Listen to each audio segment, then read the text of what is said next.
Storm has passed, the time is now to go to bed. You can do it somehow. The storm is gone, and maybe it's not too long until you rest your head, get some sleep, try to dream of something sweet.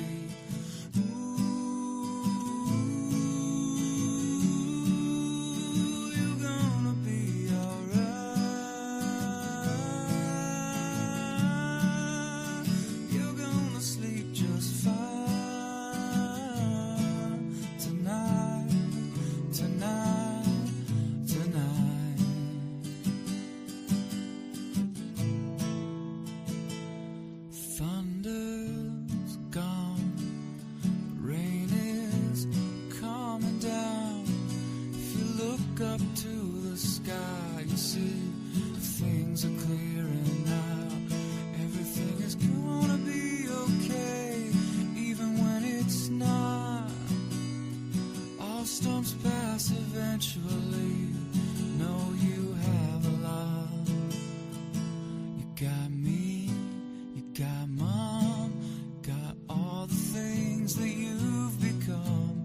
Me, you got mom, got a loving home where you're from. You got me, you got mom, so love your family. You only get one, only get one.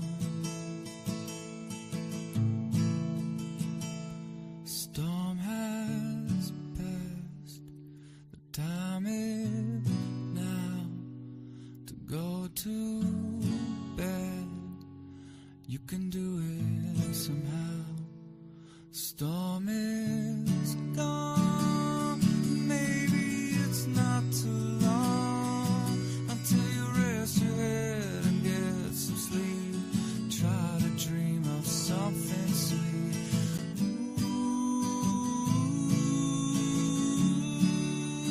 You're gonna be alright.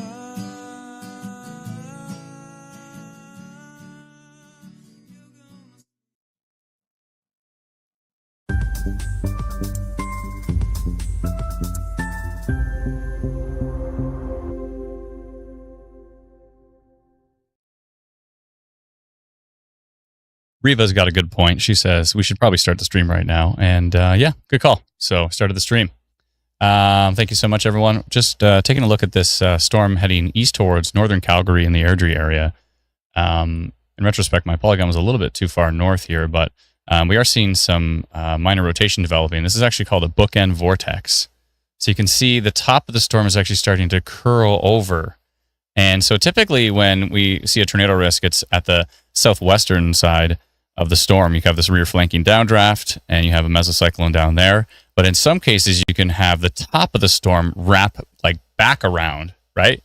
And in this particular case, that's what's happening here. So, so I'm a bit concerned with areas just north of Cochrane here, heading east towards the Airdrie area, potentially Cross Iron, Balzac, and again, potentially northern Calgary, depending on which way it goes. I'm going to keep a close eye on this. But there's a boatload of spotters on the storm right now, so I'm sure if something, if a funnel cloud does appear, I'm sure we're gonna see lots of reports of it. Although the tricky thing with a bookend vortex is that I also wrote a song called Bookend Vortex. We won't get into it right now. But the tricky thing with a bookend vortex, actually I should write this all down for lyrics, but is that the rain is in front of the storm, right? So, or front of the vortex. So, I've had experience before with the bookend vortex where I'm here and it's coming towards me and I'm trying to get out of the way. What happens is all of the rain completely hits you first, so you can't see anything. And then it curls around the backside of the storm, right? And then, when the rain clears, all of a sudden you're staring down the vortex that's coming towards you. So that is a tricky thing with a bookend vortex type of situation. So someone said that there was a severe thunderstorm warning for red deer. No, I don't know about that. Let's see here. No, I don't think so, actually. Red Deer's actually not even in a severe thunderstorm watch. You're kind of on your own up here. Yeah, you're not in a watch. You're not in a warning. You're going to get some rain, maybe a little bit of lightning, but basically just rain. Shelby said, could see some rotation before the rain curtain hit in Cochrane. Okay, good to know. Yeah, I mean, you can see it bending. You can literally see the storm bending here. And then, of course, if you look at velocity, I mean, it's clear as day that we've got a bookend vortex rotation here. So hopefully it does nothing. There's been many times where you see rotation and all you get out of it is some hail, and some strong wind gusts, maybe some flooding. There's been many times that happens. So cross your fingers, this is one of those times. But if it's not one of those times, again, we're going to know because, oh, wow, I just saw a report from Twitter of traffic standing still on the Trans-Canada Highway. That's not great. Yeah, lots of different reports of the storm itself. And by the way, if you are on Facebook, please join our reporting group. We have this incredible reporting group in Alberta called Alberta Storm Reports. It's north of 200,000 people now. It's this massive, wonderful community that is coming together to share their storm reports with the rest of the community. So, so if you are there, let us know in the comments if you are already on Alberta Storm Reports. Now, you may not want to join Facebook. That's a personal preference. Lots of people are on Facebook, but you might not want to join Facebook. And it's adorable when people that don't use Facebook tell me that they use Instagram because it's like owned by the same company. But anyways, if you don't want to join Facebook, then there are other ways. Of course, if you are on X or which is formerly Twitter, you can hashtag ABStorm. A good reason to do that is because Environment Canada monitors that feed. So if you spot something important, like a funnel cloud or a tornado or something, and it's safe to actually send a report in, hashtag ABStorm on Twitter/X is a great way to get it in front of the eyes of those at Environment Canada who can issue a tornado warning, for example. So that is a good thing to do. And I believe I know for a fact that they watch Alberta Storm Reports as well too. So now they don't consider that one of their official reporting places. We just know because we have different Environment Canada members in the group. So we just know that those members are in the group. That doesn't necessarily mean that particular member is sitting at the warning desk and or paying attention to that feed. So if you are on X Twitter, it's always good to post it to hashtag ABStorm. And if you want to get it in front of that massive community in Alberta, then Alberta Storm Reports is a great way to send it in. Kai says, how's it looking all the way up to tilt 4? I know tilt 2 is looking pretty wild. And let's see about tilt 3, tilt 4. Tilt 4 looks pretty wild for sure. This may have weakened a bit. Oh, it really wrapped around, but it might actually be wrapping around to the point where it's like eating itself here.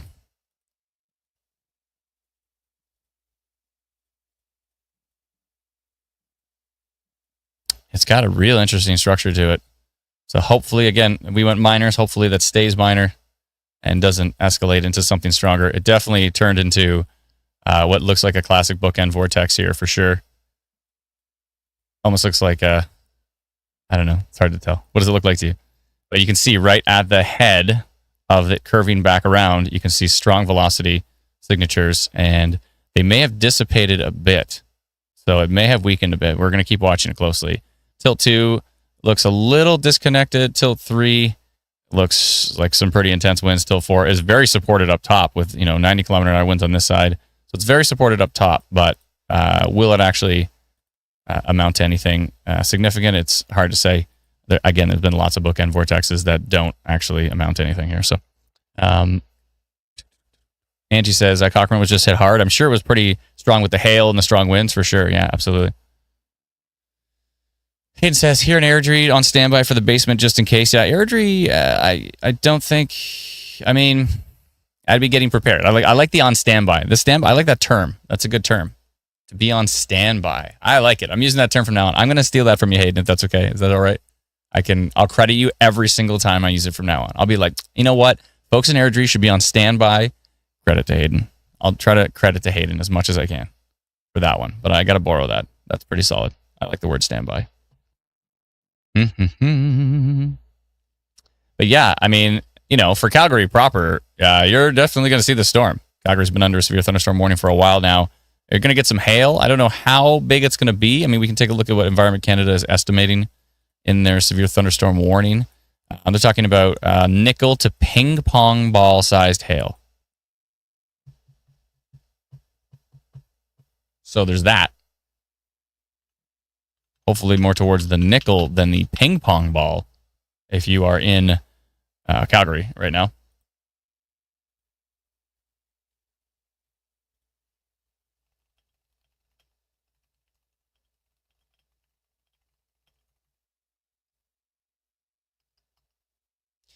But yeah, I mean, Calgary's been pretty busy this season with hail. That storm that went through the north earlier was pretty wild. Pretty wild indeed.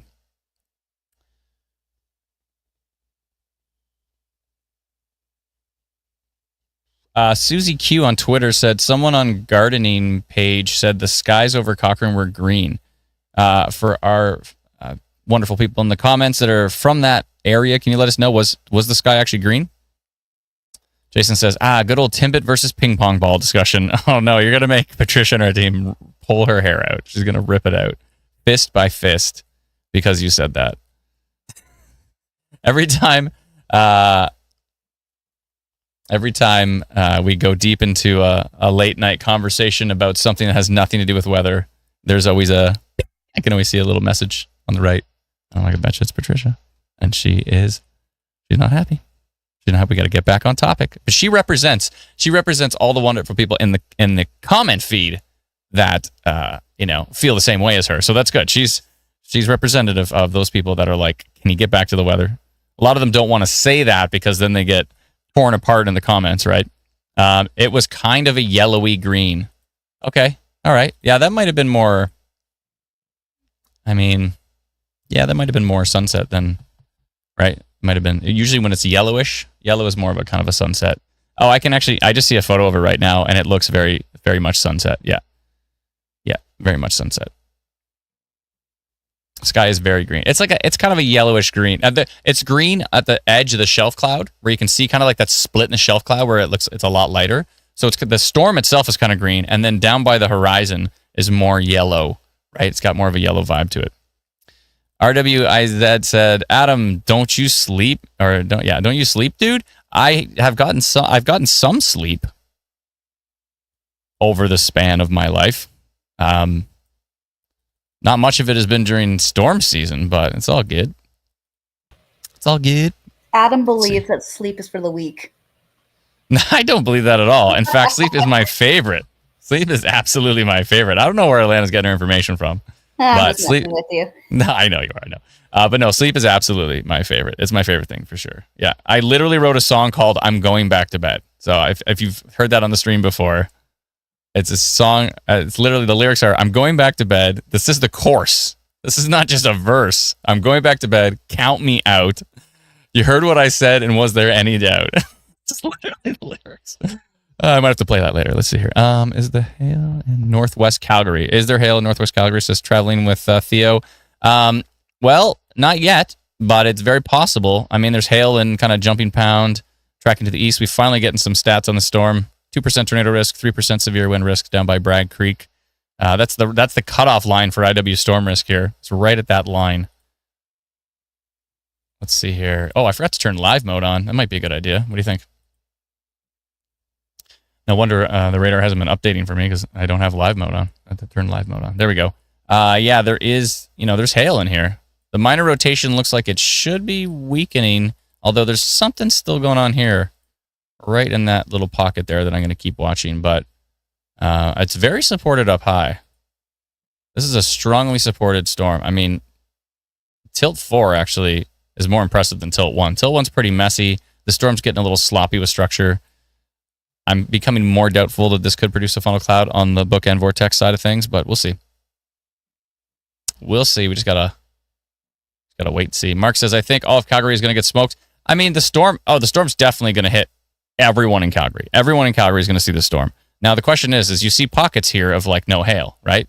So you can see the hail in purple, and then you can see the lack of hail right here. So, is for sure the storm going to bring hail for everybody? Let's go actually take a look at the different the different tilts of reflectivity, because sometimes you can see different pockets of hail.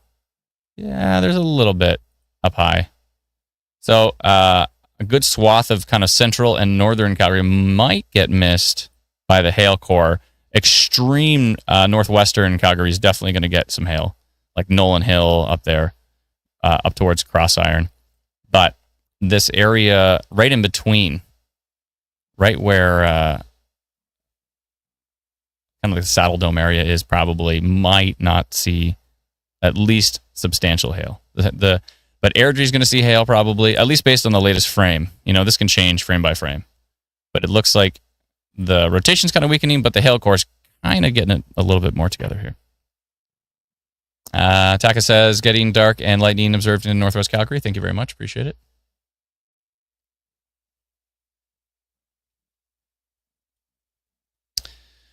Arthur says, what do I think about Okotoks? I think it's a lovely area, I'm assuming the people are nice, and, that's pretty much my feelings on the topic.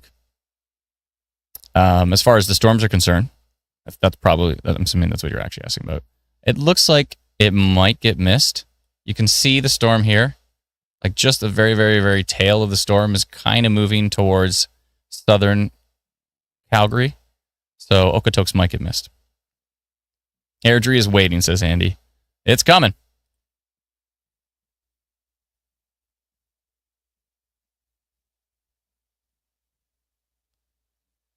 Thanks, Elle on YouTube. Appreciate that those details. Let's see here.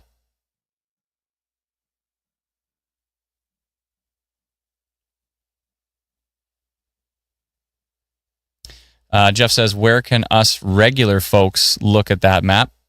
Anybody can look at this particular map. It is a subscription service, so it's called Instant Weather Pro. If you go to instantweatherpro.com, that's Instant Weather, like you see at the very top of the screen here, Instant Weather Pro, Pro.com. And it's like $99 for the year. Works out to about $8 something a month. And it is basically we built it for we actually built it for the Northern Tornadoes Project and the Northern Hail Project. I'm sure those in the Calgary area are very familiar with the NHP. We built it for them to verify tornadoes and hail across Canada. And then the nice thing was they said, but you can also launch it as a subscription service if you want. And it was like, yeah, sure, that makes sense. So we went all in, worked on it for 3 solid years. Ran into a lot of roadblocks, pushed our way through. And it's actually a website, which is really cool because every other Pro Radar app is either it's an app, right? So if it's on your computer, then you can only open it once. You can't open many, many, many of them. Whereas this is a website, so you can actually, if you have like multiple monitors, you can run 2 radars on that one, 2 radars on this one, 2 radars on that one. So it's nice to be able to use the same software to run a bunch of different radars if you're looking at different areas. Yeah. So that is useful. Let's see here.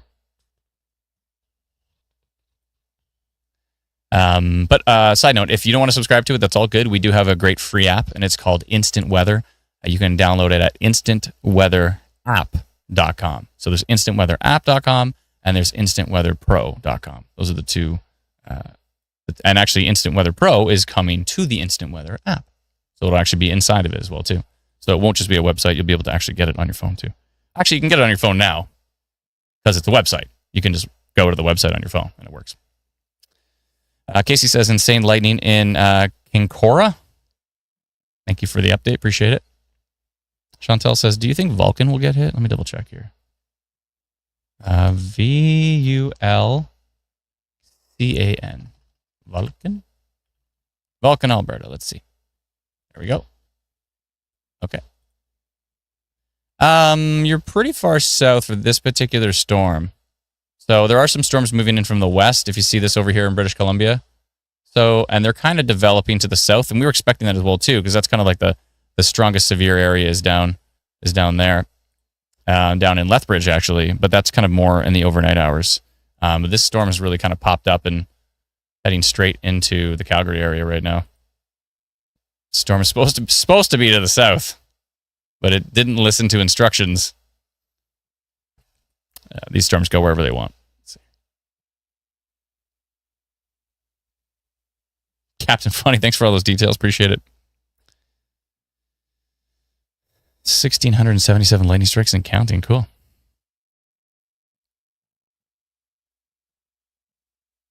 Miranda says, Shaughnessy, Calgary, calm evening. Not for long. Not for long.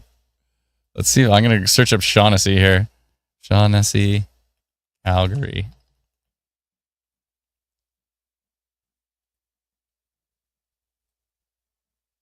Oh, well, maybe for long. Actually, no, definitely not for long. Okay. I thought it was a little too far south. Okay, so in the latest radar update, they update every 6 minutes. If I go to single mode, you go to single mode on Instant Weather Pro. Look at that photo. That's some heavy rain. If you go to single mode in Instant Weather Pro, there's actually a little circle on the right below the plus and minus buttons. And if you click that, you can actually measure. So if I go from Shaughnessy to the storm, and remember, these are 6-minute radar updates, so it's already closer. The storm is only 19.76 kilometers away, which is not very far. Do I think the storm's going to hit at Airdrie? 100%. This is the storm. This is Airdrie. Whoa, look at that video. Oh, my goodness. That's between Airdrie and Cochrane currently. Whiteout conditions with rain, hail, and wind. Trees have been snapped as well. That's not good. Thank you for that report. Rocky View Investigations and Patrol, Inc. Appreciate the report. That looks pretty nasty, actually. That is not good. So, yeah, hopefully everybody's staying safe with the storm. It's coming in hot into Calgary, into Airdrie, and hearing reports of some pretty nasty conditions inside of it. So, the one cool thing about Instant Weather Pro is that you can swipe back and forth between rain and wind. Rain, wind, rain, wind. That's pretty useful, especially when you're trying to figure out if something has rotation on it. Like, is the rotation right here? In other apps, you'd have to like circle the area to see it on both screens. But instead, here, you can just swipe. And you can just go, okay, well, there's not much rotation right where that hook is. So there is this little signature, which is kind of odd. But I think this is noise.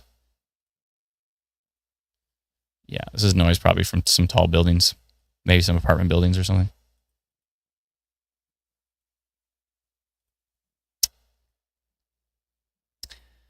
Yeah, so there's that. What's happening in other areas of Alberta? Let's see here. What's happening around the country? Let me just go take a quick peek. There's some lightning over here southwest of Edson. Nothing too exciting on that storm, though.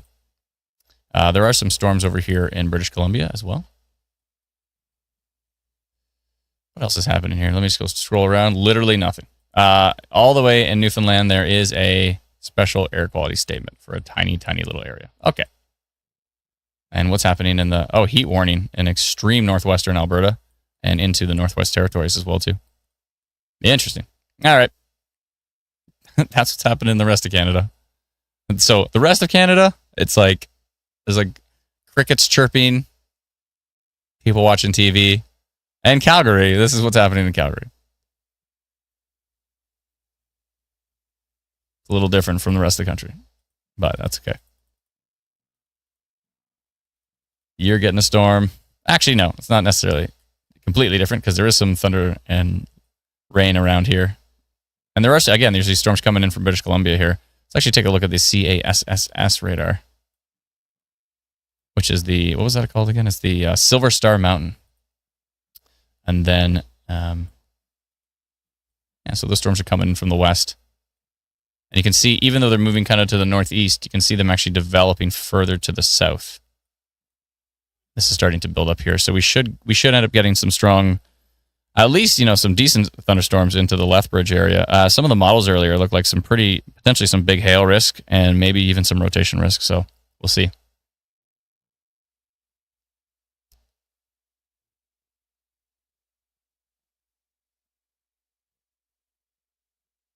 RWIZ says, think Environment Canada will ever give us a radar refresh better than 6 minutes? I don't know. They started at 10 and then they swapped to 6, so that was good. We initially had 10 with the S-band radars we used to have, so 6 feels night and day to 10 at least. Most US radars are 5 minutes, and then when the storms get really strong, just like the bottom few scans, they'll give you it at either 1 minute or 2 minute or 3 minutes, somewhere in there. So sometimes you just get like radar updates every minute or every 2 minutes. It's like amazing. they only switch to that mode if like storms are pretty strong, I think. Look at the bookend look to it, but thankfully the minor rotation, it looks like it has weakened. So that's good news. But yeah, it looks like the biggest hail core here is going to be going into northern Calgary here, extreme northern Calgary, up towards Cross Iron, up towards Balzac area. Hamptons, Evanston, Livingston, Keystone Hills. So that is the biggest. That's the big hail core up there. Tornado risk has gone up slightly with the south side of the storm, but not that much. Thankfully for these storms coming into the south, we will have IW storm risk to track their details as they start to develop. It's already showing up on this storm. As you can see, pretty weak right now, but we'll see how that does develop as it moves to the east. So there's that.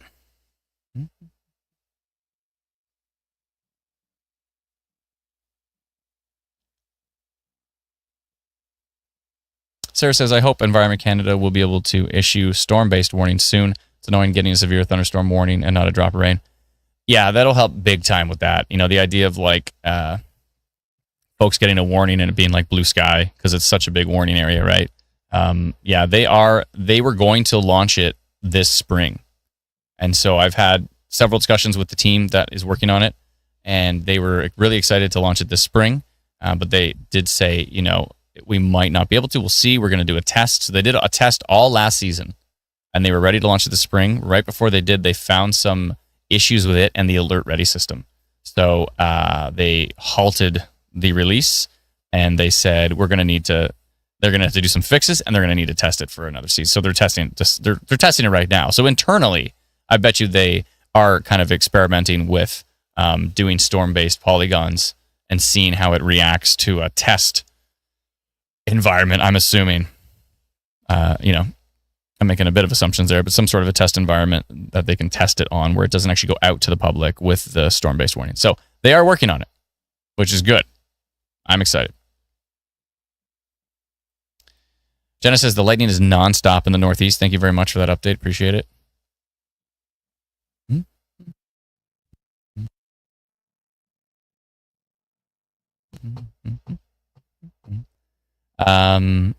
Let's see here.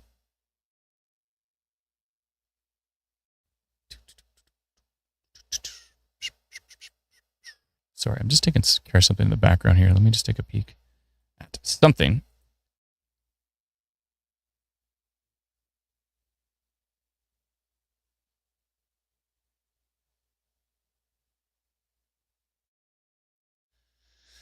All right.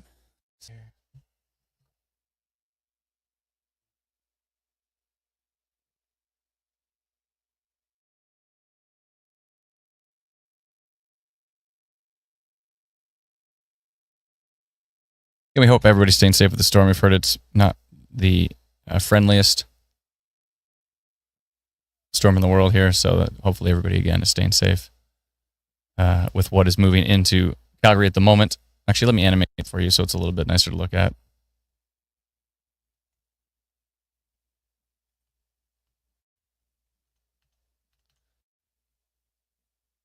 There we go. All right, let's animate this.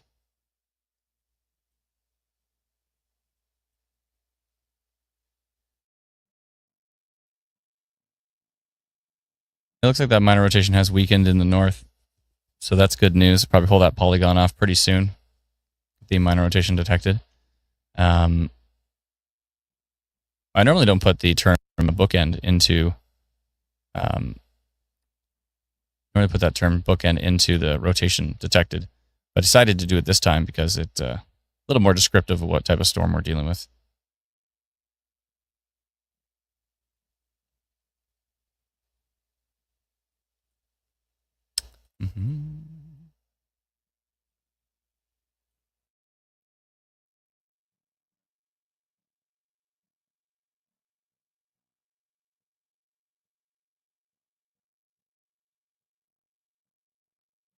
Some of those videos, that one right here looks pretty wild.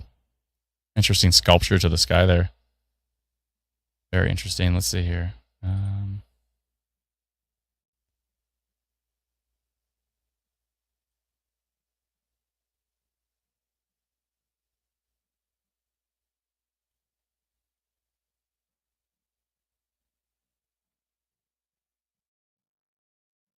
Okay.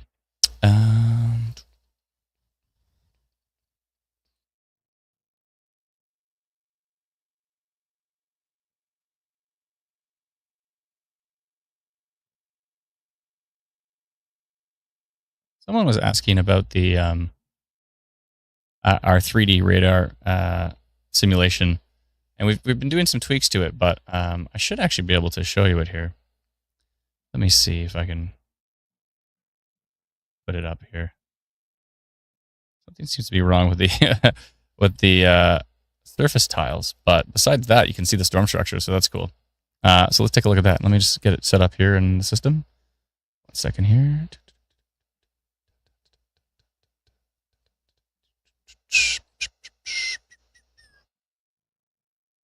Let's go to studio mode. There we go. Sorry, give me just 1 second here. Oh, never mind. I can just use this one. Okay, this is better. There we go. Okay. Let me just click on it here, make sure it's working good. Oh, it's a little.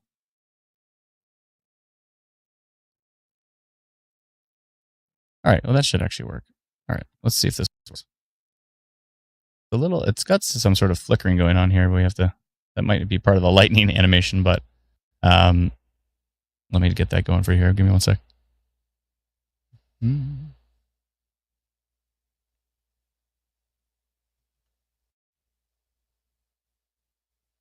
Did my animation stop? Oh, okay. That's interesting. All right. Where are we here?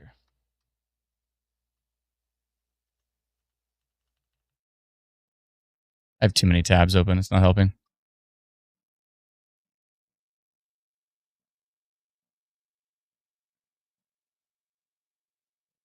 Okay. There's my mouse finally. Okay. Get out of studio mode. And sorry. This is the fun I have to do with fixing this.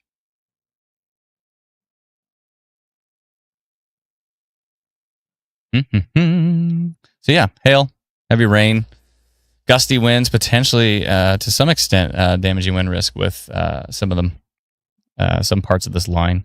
And we did hear reports of some tree snapped. We said tree snapped. We don't know if that means limbs or if the actual whole tree came down. But the video right there is pretty intense.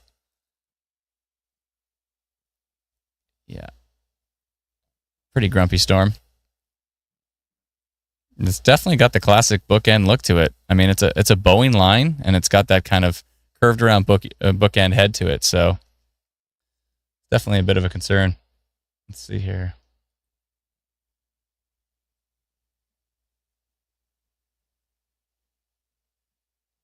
Just give me a hard time here. Give me a second.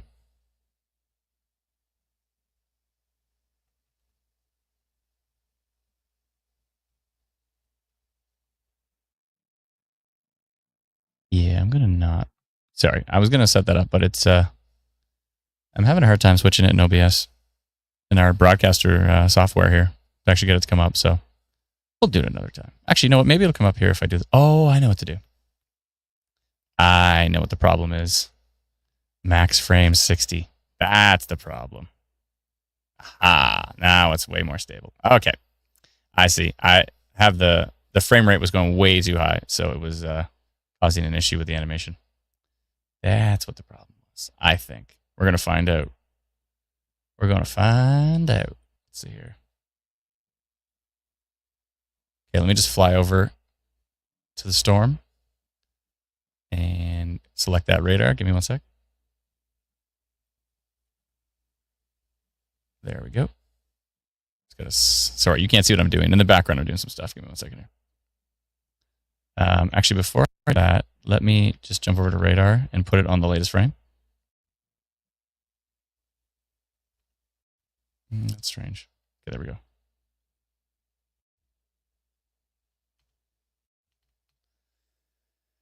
Okay. There. Okay, stop animating. It's causing problems with my other stuff. 1 second here. Actually, we'll leave that animated so you can see exactly where the storm is and where it's going. Let me just check on velocity here. Oh, they just extended the severe thunderstorm warning to the east. So that means Environment Canada still believes that this storm is packing a punch and does have a severe risk to it.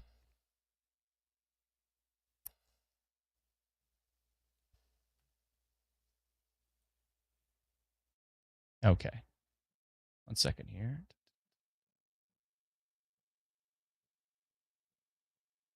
Okay.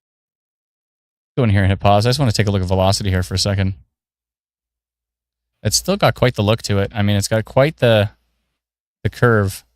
How's it for you in Calgary right now? Let us know what you're experiencing with that storm, please and thank you. I'm seeing a lot of reports of localized flooding. Yeah, I can see that. The concrete jungle does not like the heavy rain. It certainly does not. So, and quite a little hail core heading towards Balzac Cross Iron here, northern Calgary. Quite a little hail core there. That's probably the nastiest part of the storm at this point. Will be the northern side of it. Although the stuff going through Calgary, the flooding risk certainly could be a problem with it. I think your mic's still on, by the way, Lena.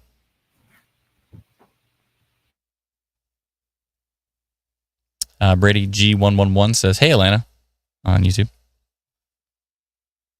Yeah, that is quite a grumpy looking storm.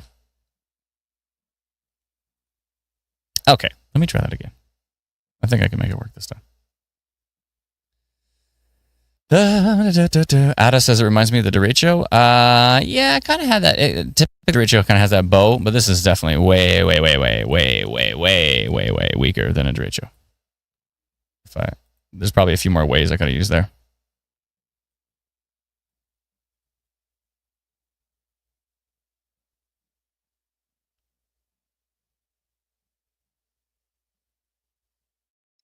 Okay, I'm going to experiment with this again, see if I can get this to work. Might be able to. We'll see.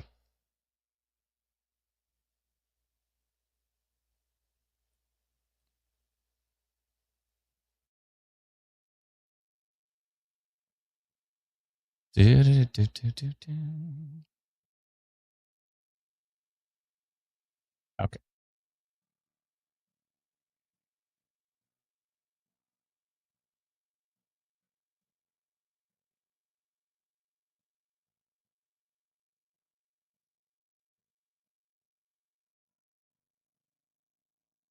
All right, let's see if I can get this going in the background. Give me 1 second here. And let's jump over to see if I can find it. Where did it go? Come back. Let's see if this works. I'm going to go for it. Wish me luck. Actually, no. I will go into video mode. There we go. Okay. There we go. Okay, cool.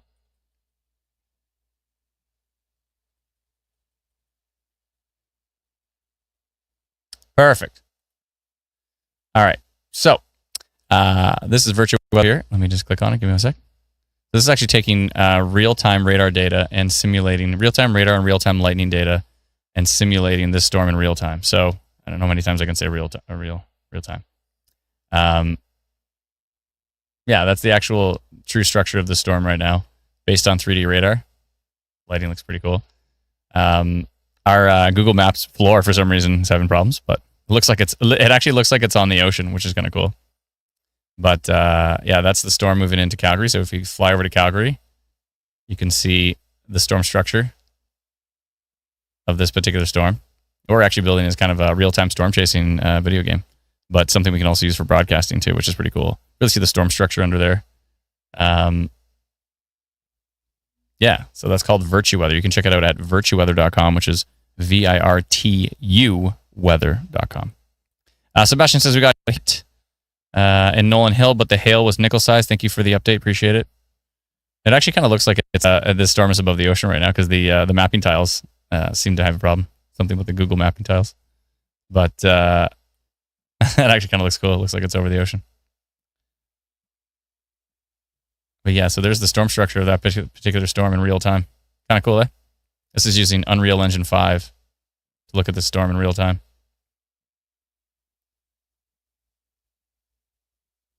and we're using the actual wind data, the actual velocity data to show the strength of the rotation and all of that kind of stuff. So the overall, like exactly how fast the storm is moving wind-wise is actually being taken from radar data, which is pretty wild. Virtue weather is definitely showing that frequent lightning, says Cody. That's right, for sure. Absolutely. There's intense lightning going on with that storm. So yeah, that is the current look from Virtue Weather at the moment, which is pretty cool. Flames Dude says, looks pretty damn good. Thank you very much. We've been working on it for a while, a few years actually. It's been a pretty wild project, but we've got a few things to tweak, and then we're going to be launching it hopefully next month. That's kind of the idea, so we'll see what happens. But let's jump back to Instant Weather Pro. I'd actually like to integrate Instant Weather Pro into it. Would be kind of cool. Yeah, that would be a useful thing, I think. If inside of it you could actually click a button and then open a window to have Instant Weather Pro, so you can kind of have both options. Yeah, I think so. Yeah, so we got ourselves a bookend storm going through Airdrie and Balzac, but at the moment, the rotation that we saw earlier, I mean, there's still something going on up here, but it's not as evident as it was before. Still a bit of a concerning storm with just the overall structure. It's got that kind of bookend look to it. Really classic bookend, and it's got this big Boeing segment going right through Calgary, producing some flooding from what we've heard. So Brady says, is that the new 3D Weatherverse? Yeah, we renamed 3D Weatherverse to Virtue Weather. Yeah, so that's we rebranded that one. 3D Weather is just too much. Virtue Weather, it's got a nice, right? It's got a nice little quick ring to it. I think it's pretty good. So yeah, so there's your storm going through the Calgary area at the moment. The northern side of it is definitely wrapping, but again, we're not seeing anything too strong from the lowest level of rotation. Bookends are tricky, though. Those bookend vortexes, they're a bit tricky. Let's see here. Sorry, someone answered a message from Dakota, but I didn't see what the message was. Moving real slow equals flooding. Yeah, for sure. That's a problem. Dakota says, it says we were under a tornado watch. Is this true? My kids are scared. No, there is no tornado watch on this particular storm. No. We posted about minor rotation on the north side of the storm. That looks like it is weakening, but there's still a little bit of, we say minor rotation, the majority of the time nothing's going to happen. That's why literally in the description, I'll actually read you the description of the minor rotation. So minor bookend rotation detected. And we've detected minor rotation from this developing bookend vortex on the north side of the storm, currently north of Cochrane, tracking to the east. Obviously, I wrote this at 8:56, so a little while ago. It says, in rare cases, make sure you read that part. In rare cases, minor rotation can produce a tornado in its lifespan. Damaging wind gusts, hail, and flooding are also possibilities with minor rotation. So Stacey says, please be safe in the path of the storm, and if it strengthens on radar, we'll post a further update.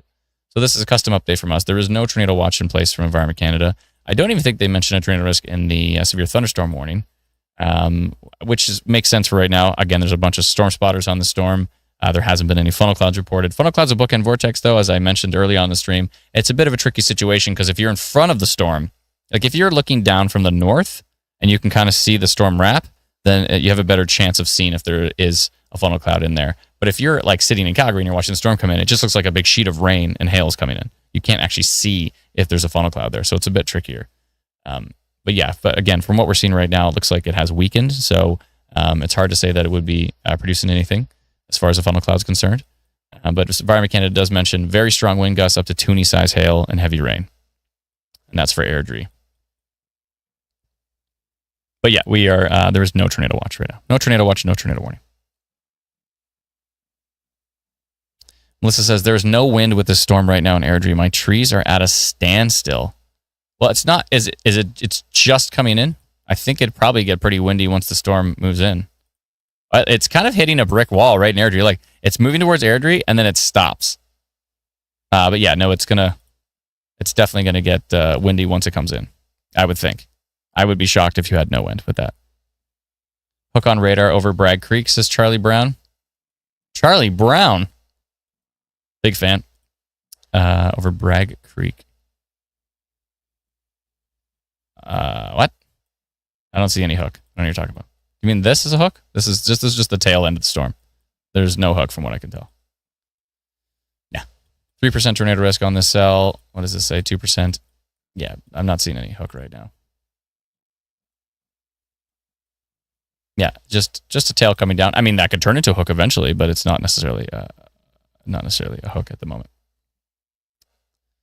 Zero wind or rain in Crossfield.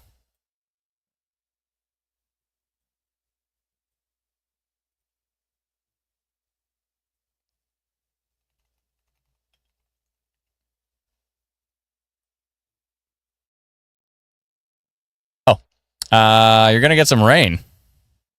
That's for darn sure. Yeah, it's coming in. Where do you think it's headed next after Calgary, do you think, says Caitlin? East. Let me tilt the screen on Instant Weather Pro here so we can get a better view. There we go. It is going east. That way. So it would be going towards Chestermere, Delacour, Shepherd, Bennett, Langdon, over towards Strathmore, Gayford, Nightingale, Kimona. That away. Actually, here, let me rotate the view so you can see exactly which way. I'll get rid of all these radar icons, and let's take a nice look of exactly where this is going.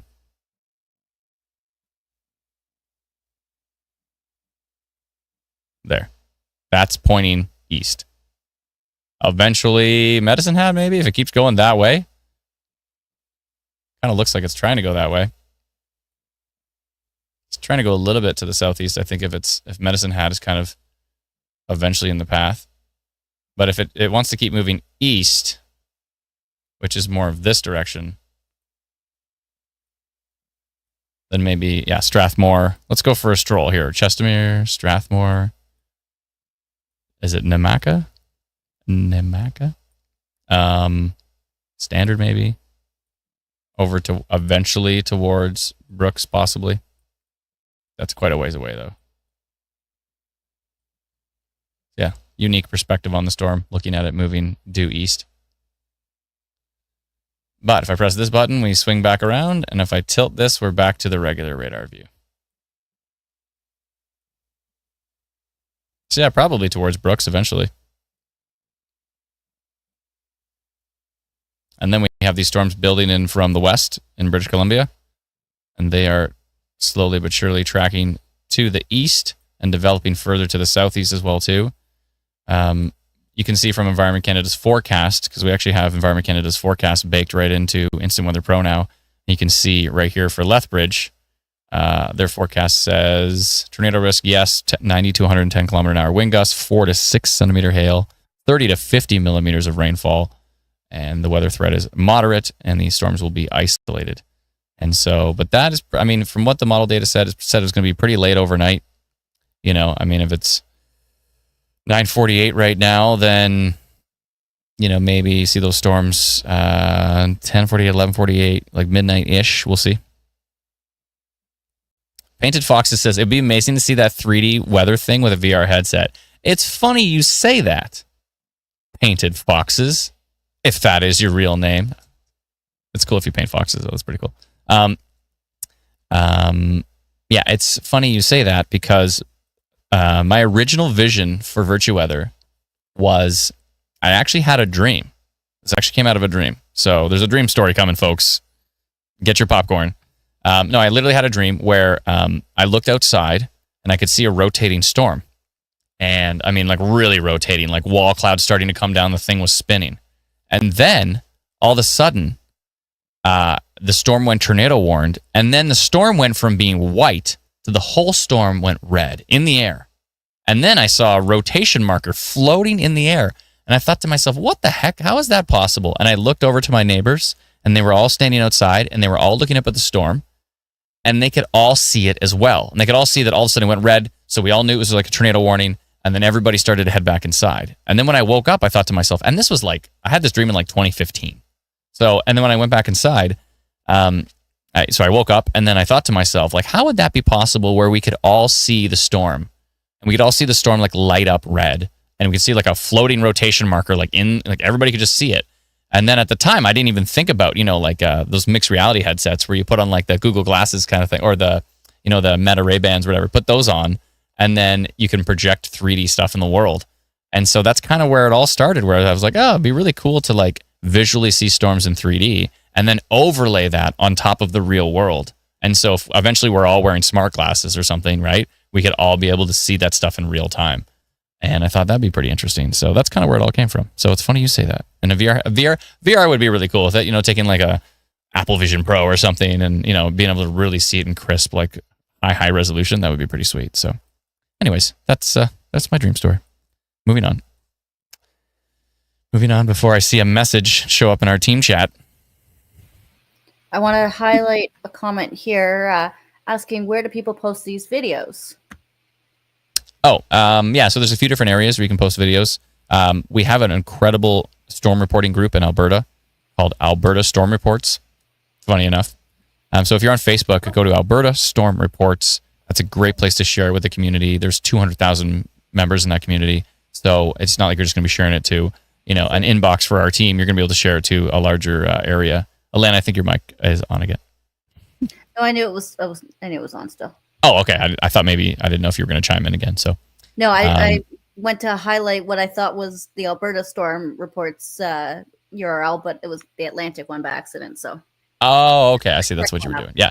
Yeah. So if you go to facebook.com/groups/Alberta Storm, or alternatively, just click the little search button at the top of Facebook and type Alberta Storm Reports. You'll see the group. You'll see that it has more than 200,000 people, and join that group. And that's a great place to submit your videos. If you're not on Facebook, alternatively, you can post it on Twitter/X and hashtag #ABStorm, Alberta Storm, AB Storm.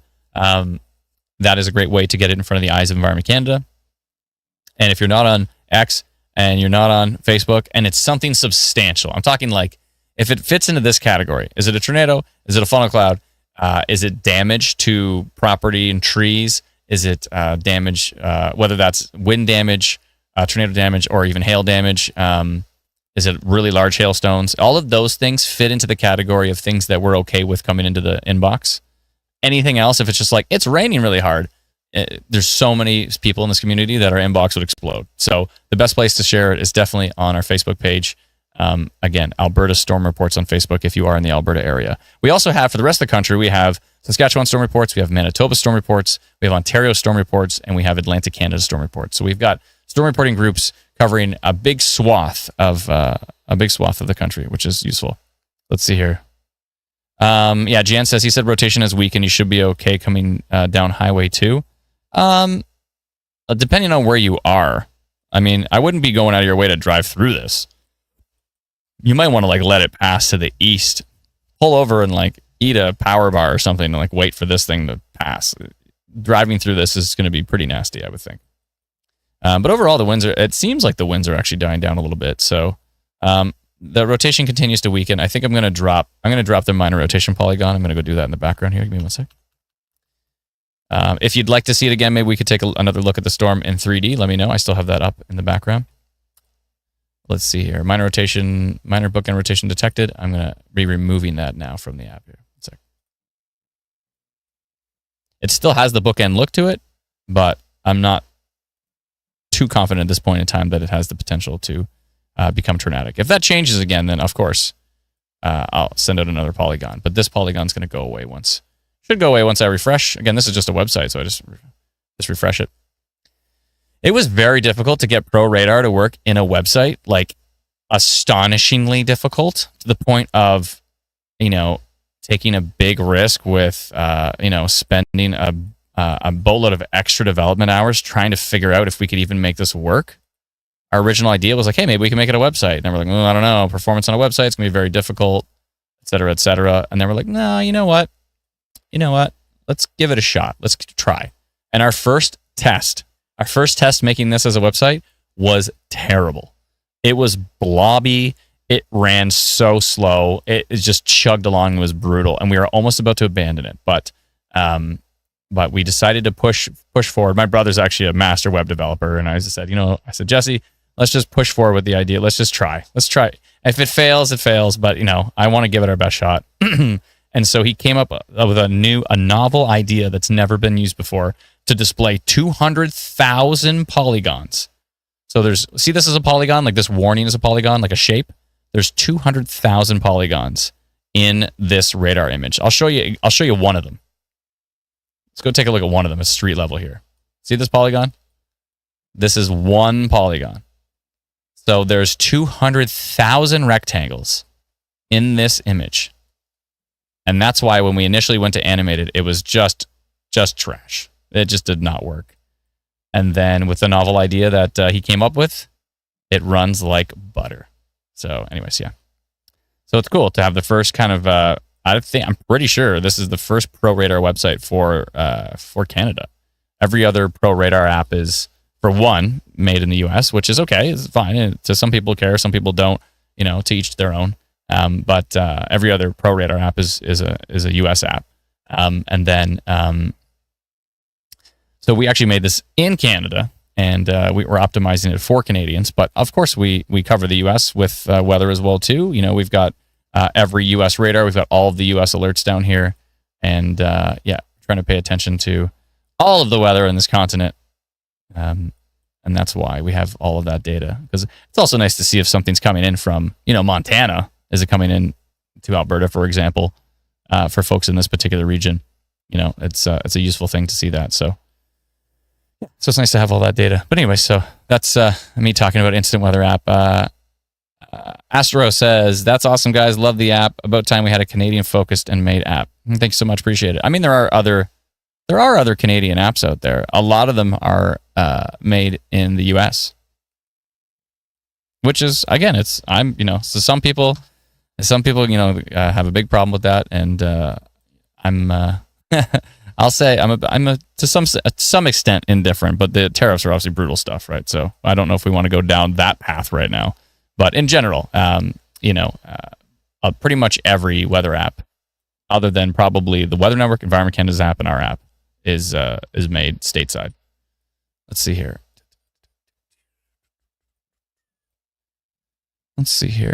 Flames Dude said, my friend said he might see a big funnel, or it's just the cloud lowering. I would think probably just the cloud lowering. I'm not really seeing anything substantial as far as rotation is concerned at this point. I did remove the minor rotation detected polygon because I think it's pretty much weakened. It certainly had that classic bookend look to it, though. That is for sure. It was a classic bookend vortex, but it never really got it together, so that's good. That's good.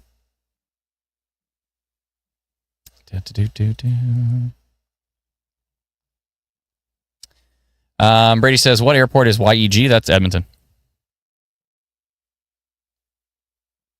Yes, I previously mentioned in the comments that planes are diverting from Calgary to Edmonton due to the weather. Yeah, you wouldn't want to land in that, even though, again, the winds aren't insanely strong. The winds are actually stronger up top, so they're probably seeing that. By the way, look at the shelf cloud on this storm. That is called a pancake shelf cloud. It's got layer upon layer upon layer. The pancake shelf cloud. My goodness. Chestermere looking southwest at 9:55 p.m. Thank you, Pamela Olive, for that photo from Chestermere. She's looking at that coming in. So that's basically, she's right here, right? So she's looking at that shelf cloud coming in, and that's what the shelf cloud looks like. That is a wild pancake shelf cloud. Wow. Terry says, beautiful. It is astonishing to see.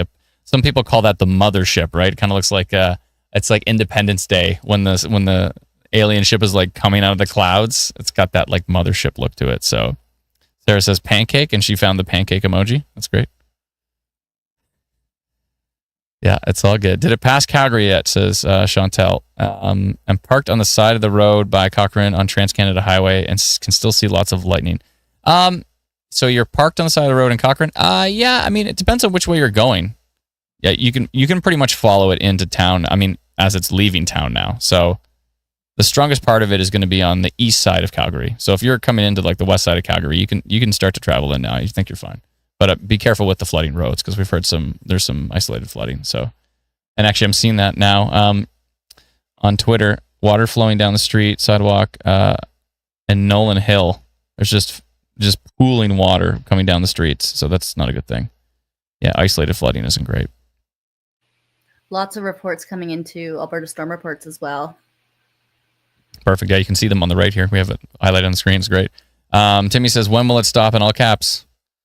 Winter. That's usually when the storms stop. It's about winter. And then the winter storms come. Let's see here. Vicky says, what is the app? So we have two apps. We have Instant Weather Pro, which is what you're looking at right here. And if I zoom it out here, you can see. I'm going to remember. This is the time I'm going to remember to zoom it back in. But if I zoom it out, you can see more of the structure of the app here. You can see the buttons at the bottom. And again, you can swipe back and forth between rain and wind. So here's rain, here's wind. And this is called Instant Weather Pro. So that is available on instantweatherpro.com. Subscription is like $99 for the year, which works out to $8 something roughly a month. And it's fantastic. But if you don't want to subscribe and you want our free app, we have actually a really great free app called Instant Weather. And you can get it at instantweatherapp.com. And it's a much better price. It is $0.00. It's my favorite price, probably. I think we worked hard on that price. We were thinking maybe like more, maybe less, maybe more than zero, but we just said, you know what? 0 sounds good. Just a straight 0 point nothing. We just round it up to 0. Any less, I guess we'd have to pay you to use the app. That would make no sense at all. Sherry says, cracks in the pancakes. What's happening?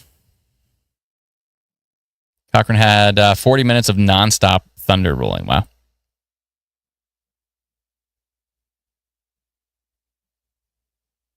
Gary says there's also WX weather, but I don't know if it exists anymore. I haven't used it in a long time. I'm not sure. That's quite a redundant name, by the way, WX weather, because WX stands for weather. So that app's called Weather. Gary says, thank you. I will download Instant Weather. Thanks so much. Yeah. So if you go to instantweatherapp.com, it's free. And then when we post stuff like minor rotation detected, you'll get notified for that. If we see like funnel clouds reported or any of this kind of stuff, you'll get notified for our custom notifications that we send out. Teresa says the video is choppy. I wonder, that's probably because I'm running Virtual Weather in the background. It's I'm running it at 1440p. So that's probably making it a little bit choppy in the background. I'll kill that. It should probably get smoother.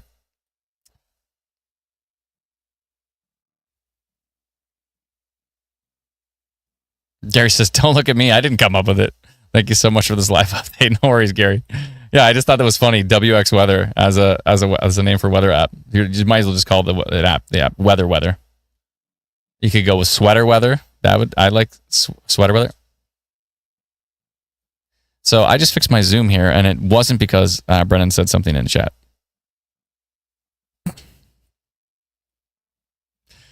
It most certainly was. I even like say out loud. It's like saying like you're gonna go to the gym. I'm like, I'm gonna fix the Zoom. It's absolutely gonna happen. And then I didn't fix the Zoom. This is like probably Brennan's most important of all the things that he does. His most important thing that he does is tell me to fix the Zoom. I'm just gonna say that right now.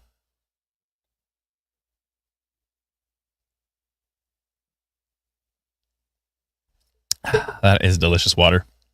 Everybody, we're all sitting still. We're like on the couch and we're on chairs or we're lying in bed or whatever you're doing, but stretch it out. Let's go. Stretch it out. Everybody needs to stretch.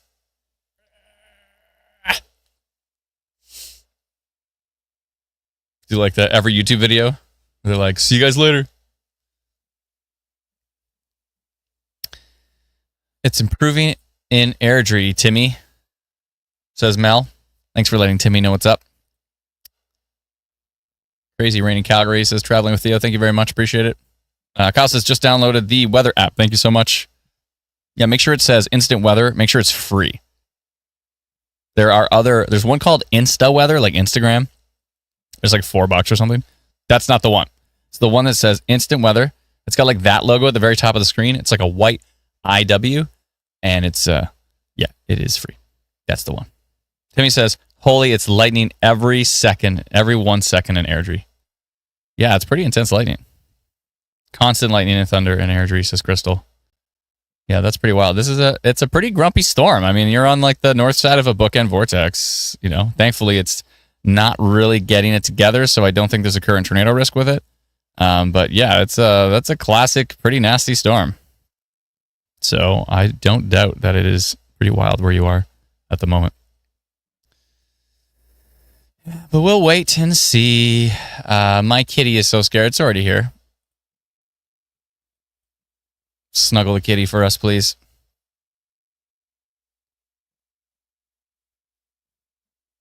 Kevin says loads of lightning and thunder in East Calgary. Thank you, Kevin. Appreciate it. Intense lightning in Crossfield for the past 20 minutes now. Didn't expect anything, but it pushed here, says Flames Dude. Thank you. Krista says, I missed Delacour. Anyone? I think I saw Delacour when I was naming those towns. I'll go search for it here. Let me search for it on IW Pro. Delacour, Alberta. Found you. Yeah, I definitely saw it. Oh, yeah, the storm's coming straight at you. It's going to be pretty gusty winds. Going to be some hail, maybe some heavy rain. I mean, okay, definitely going to be some heavy rain. Could be gusty winds, could be some hail, and there's going to be a boatload of lightning. But currently, probably some strong winds in there, but radar's not really showing anything substantial as far as the winds are concerned. Definitely less strong than it was to the west. Maxim says, looks like catastrophic. Nah, it's definitely not a catastrophic storm. Snuggle your cat, needs her parents. Yeah, Ingrid, you got that right. Snuggle that cat. Let's see here. Look at that report right here by Jessica Baldwin, downtown Calgary, of that shelf coming through. So it didn't look like a pancake at that point. It just looked like a very defined shelf cloud. Almost looks like a roll cloud. It was a shelf cloud. You can see that kind of like really like light bleeding edge that kind of shows a little bit of green coming through. And that little booger right here, she says. That's funny. There's the pancake. Oh my goodness. Look at that photo by, is it Irif Wahid? Irif Wahid? That is a wild photo, my dude. That's pretty cool. Today, 18th of July. And it says in Calgary. So yeah, that's the shot from somewhere in Calgary, maybe in the north end, maybe in the south end. It's hard to tell. But look at that triple pancake shelf cloud. Wow. Great shot. Fantastic.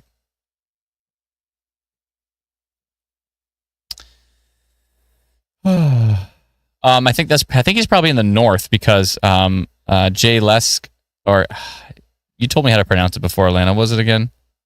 Lesyk? It's Lessick. Lessick. I don't know 100% though. I think so. But yeah, Jay Lessick on Twitter, Jay Lessick WX on Twitter, was northeast of Calgary and caught that, basically that same shot. It looks very similar. Very, very similar. Pancake bad? Not necessarily. It's just demonstrating that storm's got some wild structure. It's kind of demonstrating that there might be some upper level rotation. It doesn't necessarily mean. There's been many, many, many, many pancake shelf clouds that were marginally severe. Nothing too substantial. Sometimes there's pancake shelf clouds and that storm is an absolute monster. But I think in this case it's might have a little bit more bark than bite, which is good. Oh, Teresa says the choppiness of the stream might have been her TV. Better now that she left and came back. And Patricia says pancakes need syrup. Maxim says, looks like a red color on radar in Calgary. Yeah, so red only means torrential rain. The thing that really matters is when you swipe over, for example, on Instant Weather Pro, swipe over and look at the winds. The winds are what really matter. Is anybody looking at that photo beside me here? Look at the incredible, incredible shot. Lena, what are those called again? Are they like, is it waves? I'm trying to remember. Kelvin Helmholtz clouds. I'm sorry? Say that again? Kelvin Helmholtz. Kelvin Helmholtz. Yes. And I'm supposed to remember that. Okay, those are Kelvin Helmholtz. It's basically just little waves. Yeah. It's pretty cool. Yeah. Interesting. So you get that when you have stronger, higher level winds. So it kind of breaks like a wave. So the top of the cloud is moving faster than slightly lower. Okay. That's good to know.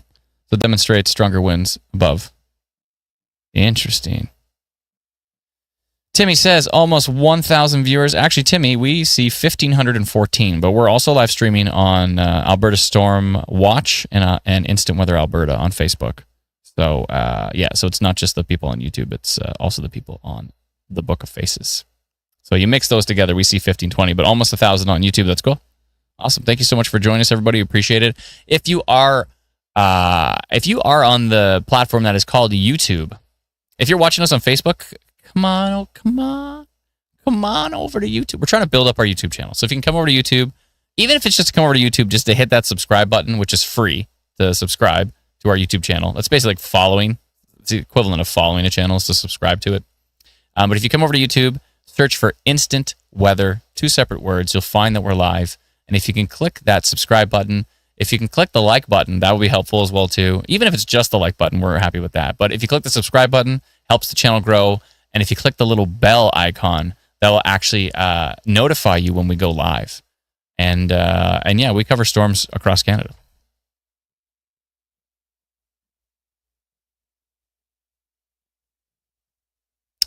A little joke here. What did the rain say when it became cold? What the hail? It's quite the dad joke. Appreciate it. Appreciate it. Sarah said 1,000 on YouTube. Hit that like button. Yeah, pretty please. If you could hit the like button. What happens when you hit the like button is that YouTube goes, oh, this content is actually interesting. We need to share it to others, which is, that's a useful thing. So, yeah, it helps the algorithm know to share stuff. Look at that shelf cloud. Oh, my goodness. Look at this video by Postal Infected Minds. I'm assuming that's not your real name, but that's okay. That's okay because you posted this video, and oh my goodness. This video on Alberta storm reports here. Look at that. That's the triple pancake shelf cloud with the putrid green underbelly. And look how dark. I mean, obviously it's, late at night, so it's got that dark look to it, and you can see kind of the nonstop lightning flashing back in there in that core. Wow. Great shot, Postal. Wait That's till awesome. the next refresh. I've got another one loaded up that looks really awesome. Oh, okay. Is it this one? By David Bishop? Yeah, that's the one. Yeah, it looks wild with like the pinkish hue at the bottom. Looking northwest from 16th Avenue and 84th Street northeast. I'm assuming that's from Calgary. And wow, look at, again, triple shelf cloud on that thing. Oh boy. Let's go look at these storms developing to the south. See if they're doing anything yet. Probably not so much. No, they're still back here in just west of Alberta. Wow, look at that lightning. No, go back up. Go back up. Was that Brennan? No, it's refreshing. No. Oh, boy. Go back. Oh, my goodness. Hold on, Brennan. I need control of that. Look at that lightning right there. Wow. Northwest Calgary in the Bennington area. The horizontal sheets of lightning. That is, and look at that. Whoa. By Marcel Dubois. Look at that. That's quite a fisheye view of that triple pancake. That is wild. That is absolutely wild. Look at that lightning, though. Christopher, I think you're a little close, buddy. And there seems to be a giant spider on top of the roof of that building. So you've got multiple problems going on here. You've got a lightning bolt that looks like a positive charge. There's a positive charge lightning bolt, and it's powering up a giant spider on top of Starbucks. And so I think you've got Nightmare. Is that Starbucks? Why is there a giant freaky spider on top of that Starbucks being powered by lightning? What am I looking at? I didn't have that on the bingo card.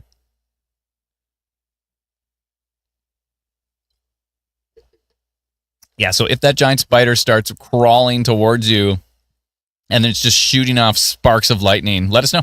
Please. And if it's safe to do so, run. Richard, Monica, cool little ice balls from the storm came through northwest Calgary. Yeah, so it looks like the hail's pretty small from what we've seen, at least in this photo. Thankfully, I don't think there was any super duper severe hail reported yet. Not that I saw.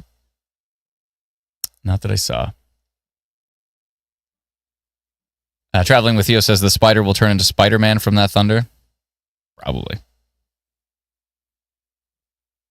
That's got to be one of the wildest photos I've ever seen. Let's see it.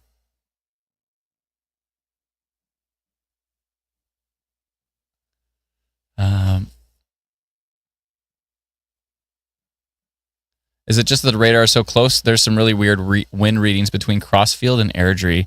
Yeah, I think it's noise. Like this. I think that's just noise. It's pretty noisy. There's just a certain look to noise, and if you go to tilt 2 on velocity, you can see that just vanishes.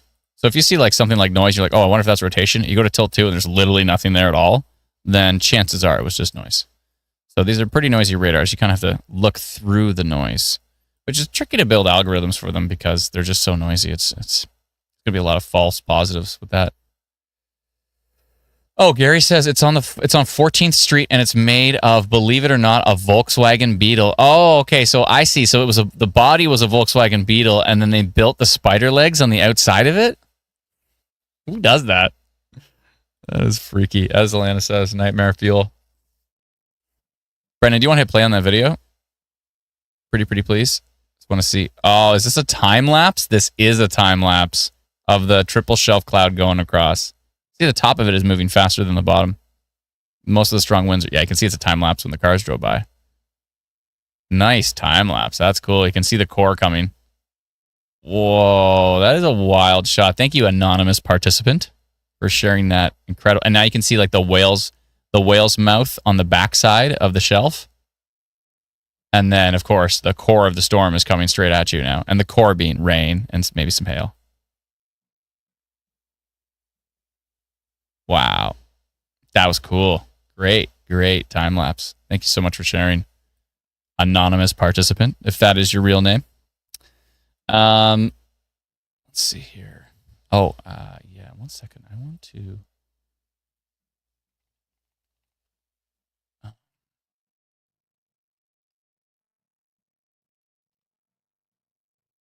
1 second, I'm just looking at something in the background here.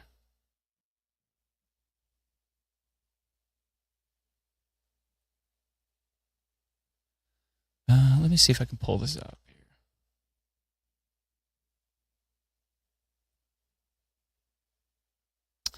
Okay, I think that should work.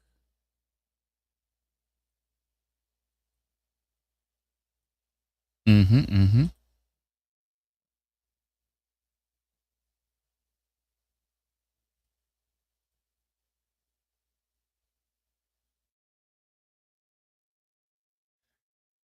Okay, where was I? Oh, yeah, I wanted to go into studio mode here and... Yeah, so there's something I did want to discuss. It's kind of important.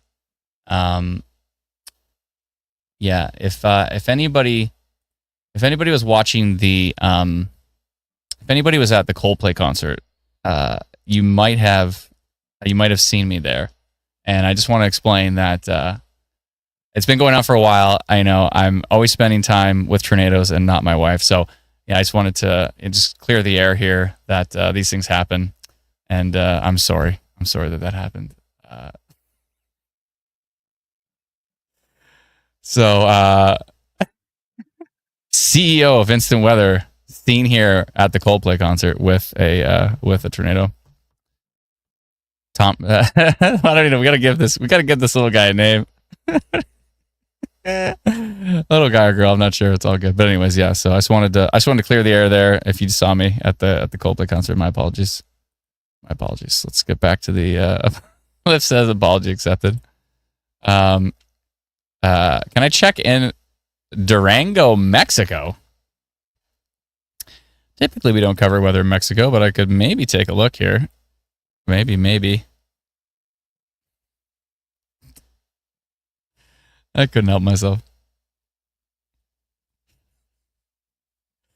Of all the things that suck about AI, the greatest part is like, as you could just be like, "Hey, can you put me in a tornado in there?" I mean, I have to prompt it like 25 times to get it to work, right? But no, actually, I think there's a lot of upside with the AI stuff, but it frustrates a lot of folks, or at least I think a lot of folks are scared. Folks are scared of the unknown, right? It's we don't know what the future holds, and there's all these heavy duty promises of what could be.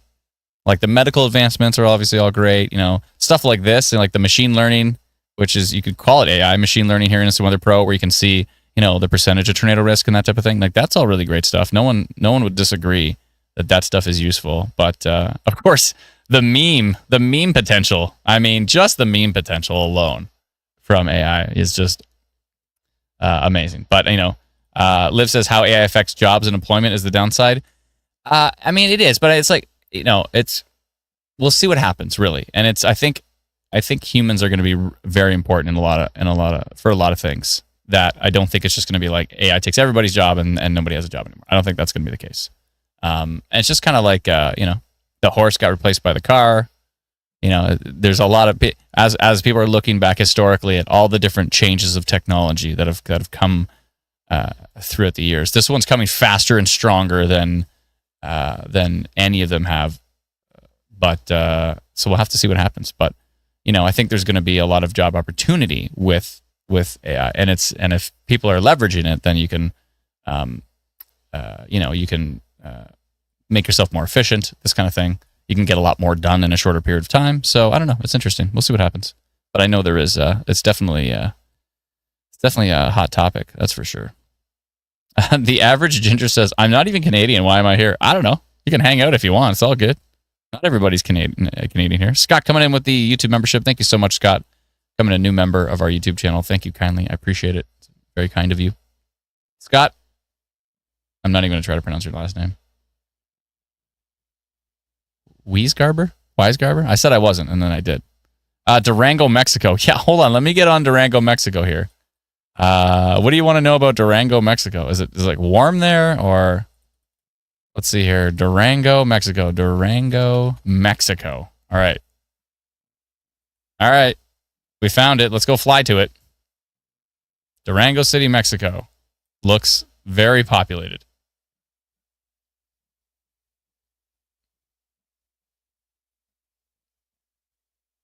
I don't have any. I do have lightning data down there. Yeah, actually, I have lightning data further south. So there's no storms there right now. That's all I got for you. So hopefully everything's okay. Is it warm there? I'm pretty sure it's probably warm there. That's my best guess. Is in Mexico right now. It's warm. Let's jump back up to Alberta.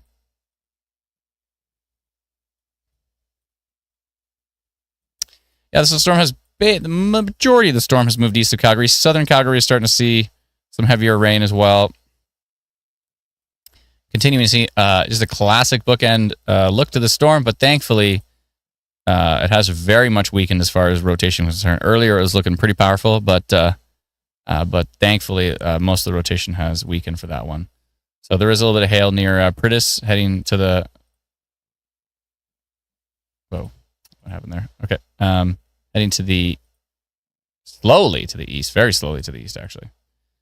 And then we've got some storms developing over here in British Columbia that should move into this Lethbridge area eventually. I don't know. I'm going to go take a look at model data in the background here. 1 second.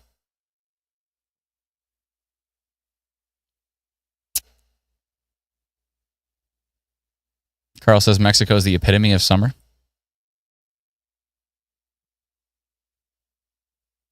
Is it me or is it lagging? If it's lagging, refresh it. That's probably the best way to go. 16 planes are waiting to land and some are being diverted to... is it Spokane? Is it Spokane? Spokane. Oh, Spokane International. Okay. Brandon says, I was present for the Didsbury EF4. Yeah, you don't see EF4s very often in Canada. So you don't see them very often anywhere. So that was a pretty wild day. Thankfully. There was no fatalities with that one. Let's see here. Oh, you're in Aaron J-Jack's video? That video's wild, yeah. Wild stuff. That's pretty bananas. Dustin says, Edson, I don't think anything really interesting is going on up there. I think you're all right. Looking pretty boring. There was some thunder and lightning up there, but now it's just rain, so you're good. All good. Yeah, so storms developing over here in British Columbia, slowly but surely moving to the east.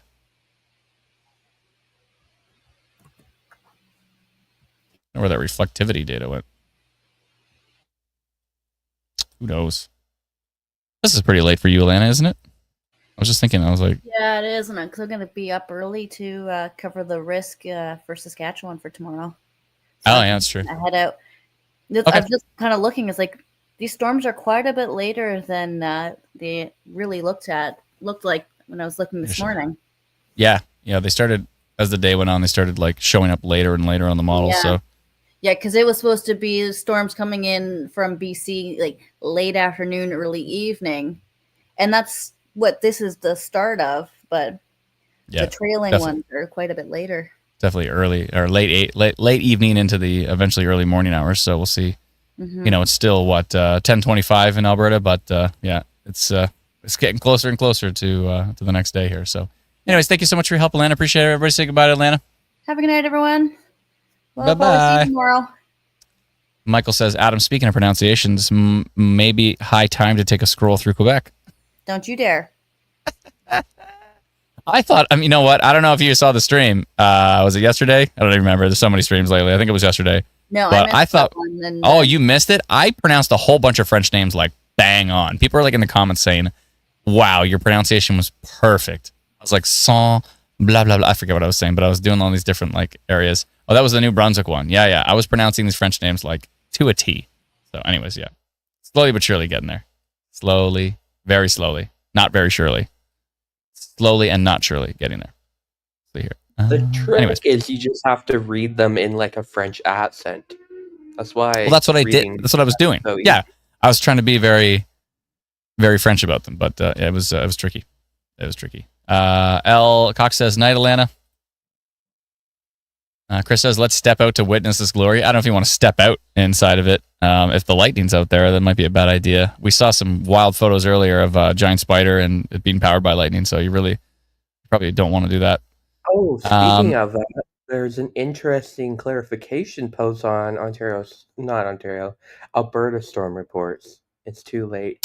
Yeah, about the spider? There it is. Oh my goodness, is this it right here? I know it's not really weather related, but this is the beetle on Instant Weather live stream. Is that the one that was on top of that roof?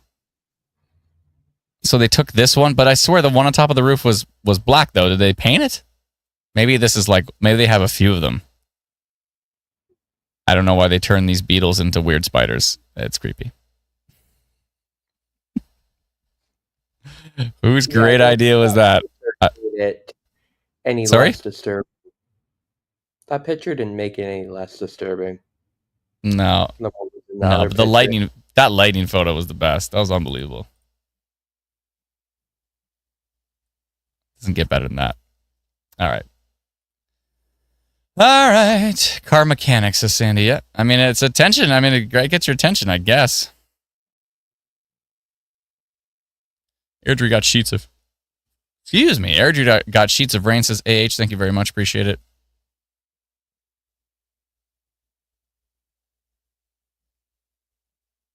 Heather says, is this an actual news crew or is it just a weather chat forum? I find it quite unprofessional. No, we're definitely not an actual news crew. We're not a news at all. We're called Instant Weather. We've been around since 2013. Our goal is to raise awareness about tornadoes and severe weather across the country. I think we've got about 2 million or roughly 2 million community members now across the country. And we're definitely not a stuffy news crew. Some news crews are great, but some of them I find a little bit stuffy.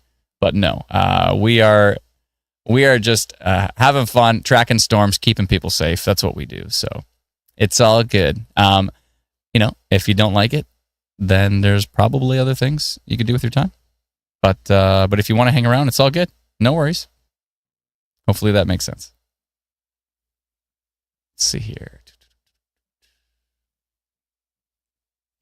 Bob says, my name is Human Velocity. Interesting. Heather says, I still think it's informative, but just caught me off guard. Oh, yeah, we're not your typical, ladies and gentlemen, there is a storm moving east of Calgary. We are going to sit here and discuss it for the next several hours. No, we're pretty chill. We're not trying to, we don't want to increase people's anxiety. We're trying to ease anxiety. So we're trying to make it more of a casual, team of storm chasers, and Alana's a meteorologist and Brennan's a master forecaster, and we're trying to basically a team of weather enthusiasts that care about keeping people safe across Canada. That's what we do. That's what we do. We're infotainment. I'll take it. I'll take the infotainment part. Danny says, I trust you all highly with your attention to Alberta storms. A little cheeky humor doesn't stop that. Heather says, sort of takes the fear out of it. Exactly. Yeah. I mean, if we were the classic, like, breaking news, the severe thunderstorm warning has now been issued for Calgary. Like, you know, if nobody needs that. Nobody wants or needs that. So, yeah, no, we're trying to calm things down. We're trying to keep things chill. And then Jeffy says, yeah, just wait till Adam cracks out the guitar, and then you're going to wonder, what am I even watching? Then you're going to be thinking, what is actually happening? So anyways, I appreciate your candid feedback there, Heather. It's all good. And I appreciate that you're coming around here. Traveling with Theo says, I'm going to bed now. Bye, chatters. Catch you later.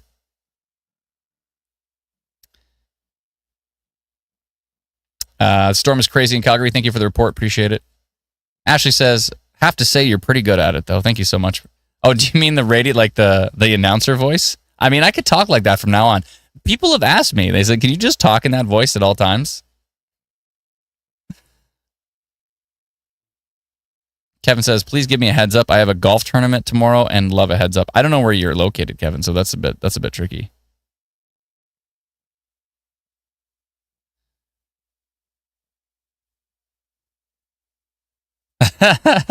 Ruby Cat says, what am I even watching? LOL. Haven't heard weather related anything. Well, they've definitely been covering some weather at some points.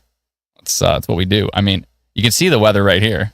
Oh, there's a radar update. Let me check. See, the thing is we have like 6 minutes between every radar update, right? So we've got 6 minutes to kill between every single radar update. Ryan says, what radar are you using? This is called Instant Weather Pro. It's actually our software. It's our website that we built for the Northern Tornadoes Project out of Western University for Dr. Sills and his team. And the upside is that we were able to actually use it for everyone in the community, which is great. So let me jump up to the Edmonton radar or Carvel radar. And the nice thing about it is you can swipe back and forth between rain and wind. Rain, wind. It's nice to be able to look at the wind to see if there's any rotation. If there's anything concerning in that regard. It is quite a useful process. So let's see here. Shelby says 1 song break per radar frame. That could be possible because we have 6 minutes to wait. We're only really watching this particular radar at the moment. Sometimes we're tracking storms like all over Canada. So we're like flying to Manitoba, we're flying back to Alberta, we're flying to Ontario, we're flying over to Saskatchewan, and we're going back and forth. Like we actually live streamed to New Brunswick yesterday, and that was pretty intense. So, and we don't. It's not often that we're live streaming a tornado risk in New Brunswick. So that was definitely pretty interesting. What's the website? This is instantweatherpro.com. It's a subscription service. It's $99 for the year, which works out to $8 something a month. I personally think it's the most powerful Canadian pro radar available. But if you don't want to subscribe, that's cool. And we have a free app as well you can download at instantweatherapp.com. It is free. And, of course, we send out notifications for funnel cloud reports or rotation. We send all of Environment Canada's watches and warnings as well, too. Yep. My boy G-Nick coming in. What's up, G-Nick? Yeah. Speaking of me being unprofessional, it looks like we have G-Nick in the comments. By the way, his name is King backwards. G-Nick King. It's kind of interesting. It's an interesting handle. Lightning is pretty nuts over here. I know my boy G-Nick is in Calgary. And yeah, it looks pretty wild, eh? Is there another one coming behind this as Annette? There's some rain coming in behind it, but I don't think there's anything as strong as what's going through parts of Calgary at the moment.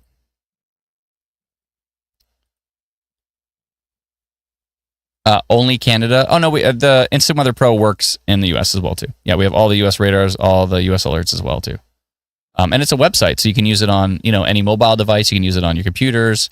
You can run multiple monitors on your computer instead of only being able to run one at a time like every other Pro Radar app. So, yeah.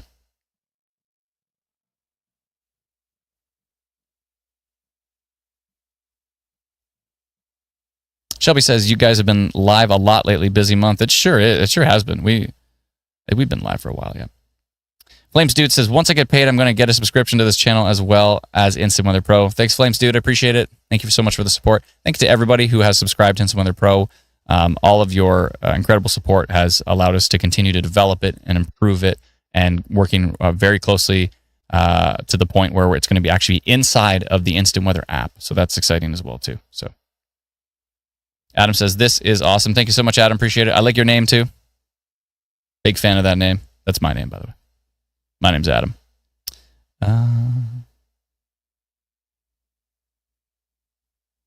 Rose the Instant Weather Whisperer.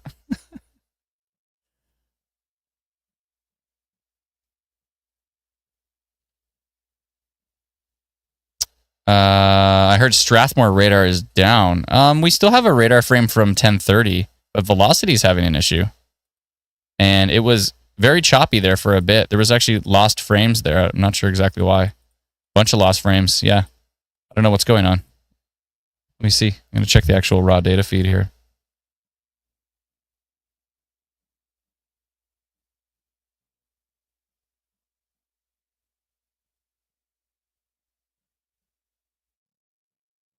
Yeah, velocity is 19 minutes out. So reflectivity is still showing. It's just being glitchy right now.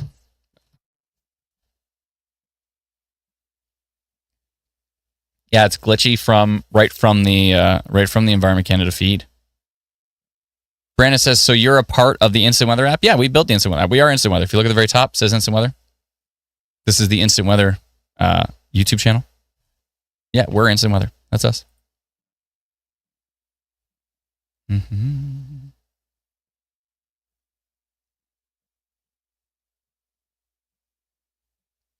Kevin says, yeah, thanks for missing multiple comments actually asking about weather. Man, I've followed your page for over 2 years. No hard feelings, though. Peace. Kevin, did you asked about weather? Let me know.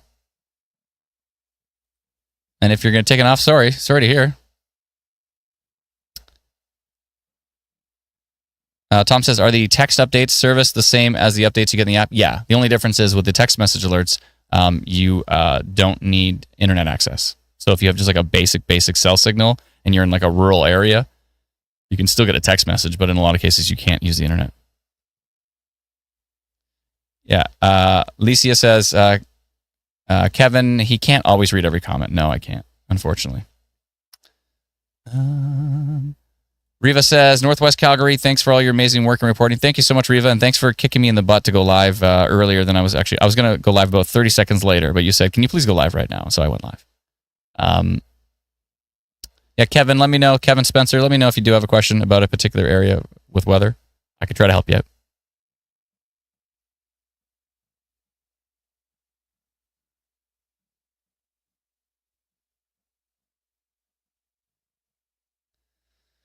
Jody says, how are things looking for Lethbridge as far as weather is concerned? There's storms coming in from British Columbia here from the west. They may eventually head towards Lethbridge. It's hard to say. Possibly overnight tonight into the early morning hours. We'll see. We'll see.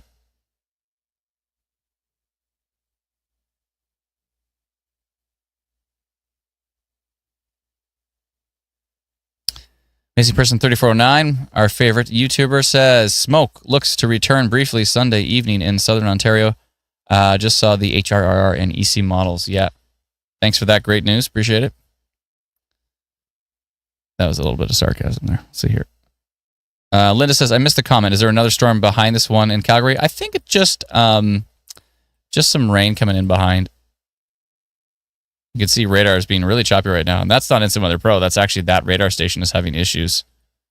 We did get the 1036 frame. Velocity is down. I don't know why. It's been down for multiple frames. Yeah, velocity. Oh, maybe. Here's maybe why. The storm basically hit the radar. I think. Oh, no, the storm's right on top of the radar right now. I don't know why velocity is down. This is a bad time for velocity to go down. It'd be really nice to see what's happening with the wind data, but oh well. It happens. Adam says, how much longer do you expect this to continue in southeastern Calgary? Not too much longer. It's almost passing through. These storms are kind of training that way, though, so there could be some isolated flooding in southern Calgary. And by could be, I mean, I'm pretty confident that there's going to be some flooding there with that storm just like sitting on top of those areas for a while. Cindy says, Adam, is something coming for Timmins? Timmins? Not right now. You're all good. You're all good over there in Timmins. Miss Mux Oxen says, it's choppy today. Is my feed choppy? Is it being choppy? I'm like watching. It looks fine. Is it anybody else? A couple of people today have said it's a little bit choppy. If it's choppy, by the way, it might be a YouTube thing. If it's choppy, or maybe she means the radar. Do you mean the radar or the live stream? If the live stream is choppy, just refresh it. The radar, Calgary radar is having an issue right now. Feed is good, says Melissa. Thank you so much. Appreciate it.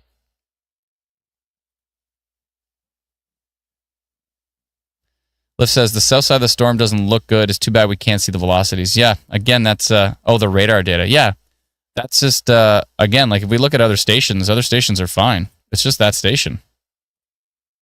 Here's Carvel, not missing a beat. Velocity's all there. It's an issue with the Strathmore radar. Strathmore radar is having big problems. And now the storm's about to go right on top of it. I don't know why velocity went down. It's a brand new radar system.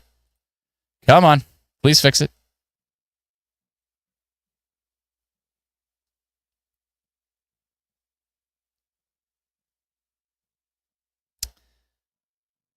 Scott says, I'm having issues with my site's pull feedback, cuts in and out. Can you clarify what you mean? Carmen says, just amazed at the weird lightning. Yeah, it's pretty wild. Trini says, hey, Adam, do you know if anything's coming to St. Thomas or London tonight? I don't think so. No, you're good. Yeah, not much going on in Ontario at the moment. Let's see here. Cindy says, funnel cloud started to form. Calgary southeast looking west. I have a photo. Went back up. Okay, thank you. I didn't see anything strong as far as rotation was concerned that way. What is this video? It looks like a weird chicken or something. It was like a hurricane in Cochrane around 8:30. This video was posted by Wendy Zier.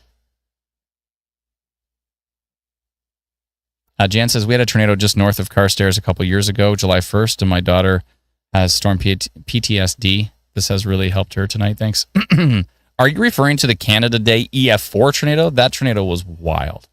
That was wild. We're so happy that there was no fatalities from that one. So I can appreciate why you're a little stressed about that one.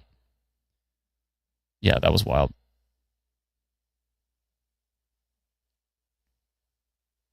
Melissa says, Jan McKnight helps me too. Thank you so much. Appreciate it. We're grateful to be able to help. Gloria says, keep it like that. 100% love your report.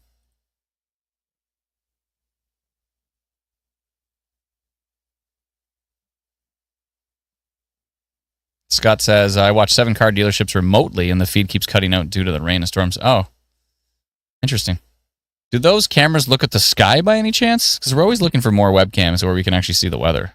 I don't know if you'd be able to share those. Probably not, but it'd be cool if you could. I mean, hey, you know what? How about this? If you share those webcams with us, every time we look at one, we'll mention the dealership. I think that's a fair deal. Scott says yes.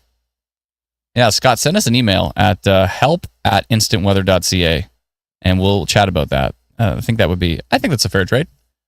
We have access to your camera, and then every time we see the camera, we say, this camera was provided by blah, blah, blah dealership. I don't know what dealership it is, but I think that would be great. Ariel says, I have that camera. You have ignored me. What? I ignored anybody but a camera? No way. Maybe I might have missed your comments, Ariel. If you have access to cameras too, please. And if anybody has access to cool cameras that look at the sky so we can actually see the weather, video feed preferably, send us an email, help@instantweather.ca, and let us know about that, because we'd love to be able to see more weather webcams. I mean, of course, we get all these wonderful reports from Alberta Storm Reports. That's super duper helpful. But yeah, it would be great to actually have some webcams that we can check on at times. Ariel says, I have cameras all over there and you ignored me. I'm sorry. I don't remember ignoring you. If I did, I'm my sincerest apologies. If you came to me and said that that you have access to cameras. You know, I would never ignore that. So my apologies. That yeah. So send us an email, help@instantweather.ca if you have. Don't send me the link on YouTube. Send me the link to the email if you can, please. help@instantweather.ca. Please, please, please. Let me show you here. I'll put the link up on the screen. You can see it right here at the bottom of the screen, right there-ish, somewhere there. help@instantweather.ca. Please send us an email and with the links to those feeds. That'd be great. Hayden says, I have a camera on a 15-foot pole. I will be sending an email to hopefully get the feed to you guys. That'd be fantastic, Hayden. I appreciate it. Thank you so much.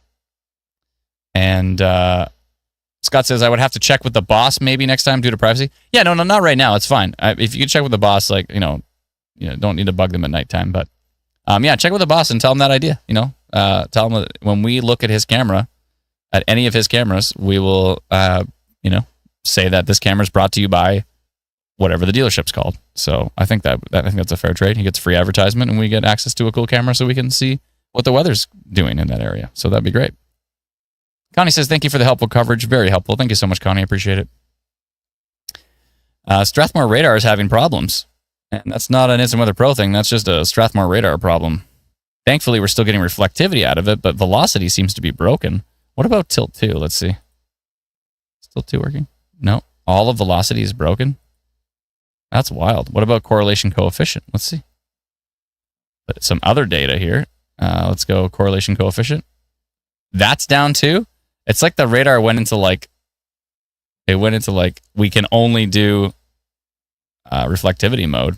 I mean, at least we can still see kind of where the hail cores are and where the overall rain core. This is going to be a problem too if these storms coming into the south actually end up being stronger.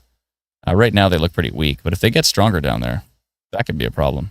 Quite the outflow boundary coming out off the storm. Yeah, Strathmore radar having big problems. All the other radars are working just fine.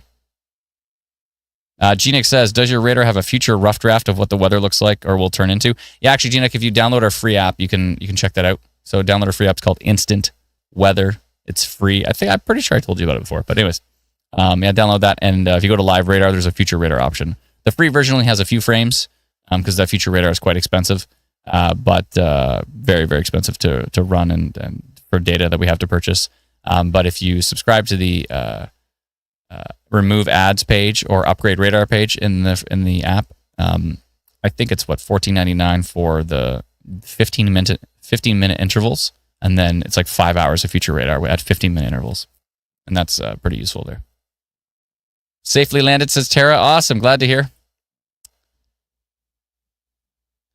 Tom says, curious how the custom alerts are different than those of Weather app on the phone, which come from Environment Canada. Thanks for all your work, by the way. Okay, so Environment Canada issues warnings, watches, statements, and advisories. And we post those and we notify people of those instantly, within milliseconds of when they're issued. So, so all of that is the same. But then I also go in, and so does Brennan. We go in and we draw polygons around storms sometimes when we see rotation or we get a report of a funnel cloud from the community. We have the most incredible reporting community in this case in Alberta. I think in Canada in general, but Alberta Storm Reports has 200,000 members. Ontario Storm Reports has like 525,000 members. We've got a reporting group in Saskatchewan and Manitoba as well too, and we're able to get the jump sometimes on notifying people about dangerous storms. So that's why we send out the custom alerts, basically custom notifications. We call them. I don't even want to call them alerts. They're Environment Canada's alerts, warnings. We send out custom notifications for severe weather.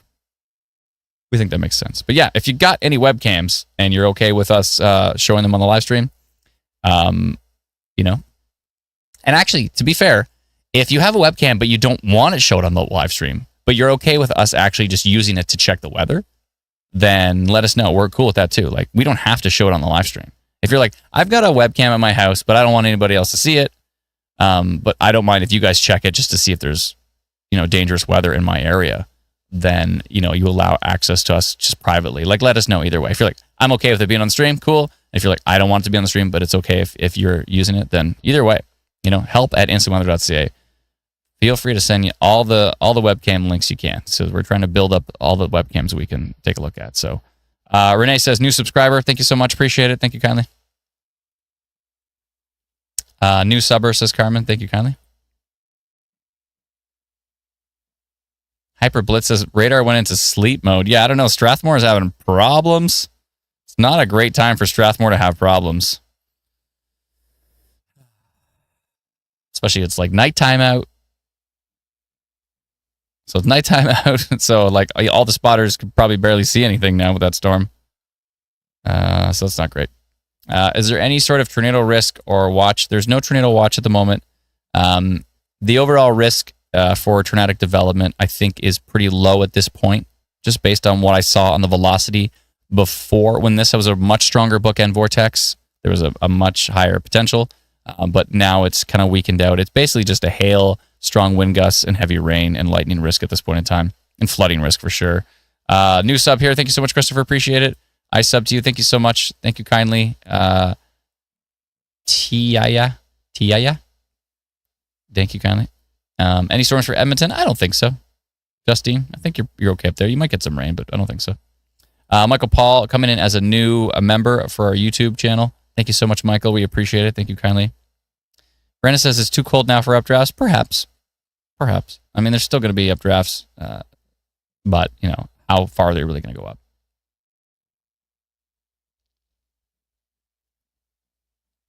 Brenda says, are you able to access the old Didsbury radar? Yeah, that one's only reflectivity. I might be dual pole. I'm not sure, but I think it's only reflectivity. Shelby says bookend vortex. Bookend vortex. Do, do, do. Yeah, it's a little song I wrote earlier. Yeah, go to WMI to find. Yeah, we've looked at that radar before. I mean, like if this radar completely went down, then we would jump into that. But we basically have here what we have there, which is just reflectivity. So yeah, it's not great. Reflectivity only tells us if it's raining or hailing, where the storm is. Those are useful things, but without velocity, without the wind data, it's a bit trickier. 051 Dodge says, or Doge, I don't know. Says, I'm a new subscriber. My street is already flooding. Oh my goodness. Where are you located? Are you in Calgary? Michael says, Lethbridge always misses the storms. Yeah, not sometimes. Sometimes Lethbridge gets them, but yeah, there's definitely been a lot that missed you. More Cowbell says, I love your name, by the way. Not worried about Brooks. Brooks is a storm killer. Just watched. If anything even heads our way, it'll die before it gets here. Yeah, Brooks has had his fair share of pretty strong storms, but yeah, sometimes they die on their way there. Liv says, less hail overall in the latest scan. New sub. Thank you so much. Appreciate it. Dennis says, subbed. Still rumbling in Southwest Calgary. Thank you kindly. Thank you so much, everybody, subbing. Appreciate it. It's very kind of you. Ashley says, crazy thing, there has been very little wind. Yeah, the wind was much stronger to the west, and then as it moved to the east and went through Calgary, the wind tapered off a lot, which is great. Oh, the old radar is also having issues with staying up. I don't know what's going on. Maybe it's a power issue or something? I don't know.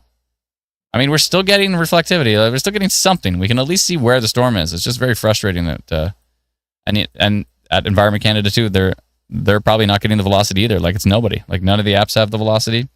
It's been 36 minutes since we had a velocity, the wind data from the radar. And that's not just us. That's every app. I just checked a bunch of other apps and they're all down. So it's tricky. Jackie says, please, God bless all animals from any harm. Agreed. Well, we don't want the animals getting harmed for sure. Anything for red deer? No, I don't think so. Maybe some rain. Just some rain. It's all good. Yeah, we know the 511 cameras, so you don't have to send us the link to the 511 cameras. We got all of that. But Cloudy says, is there a tornado warning? No, there's not. There's one in the U.S.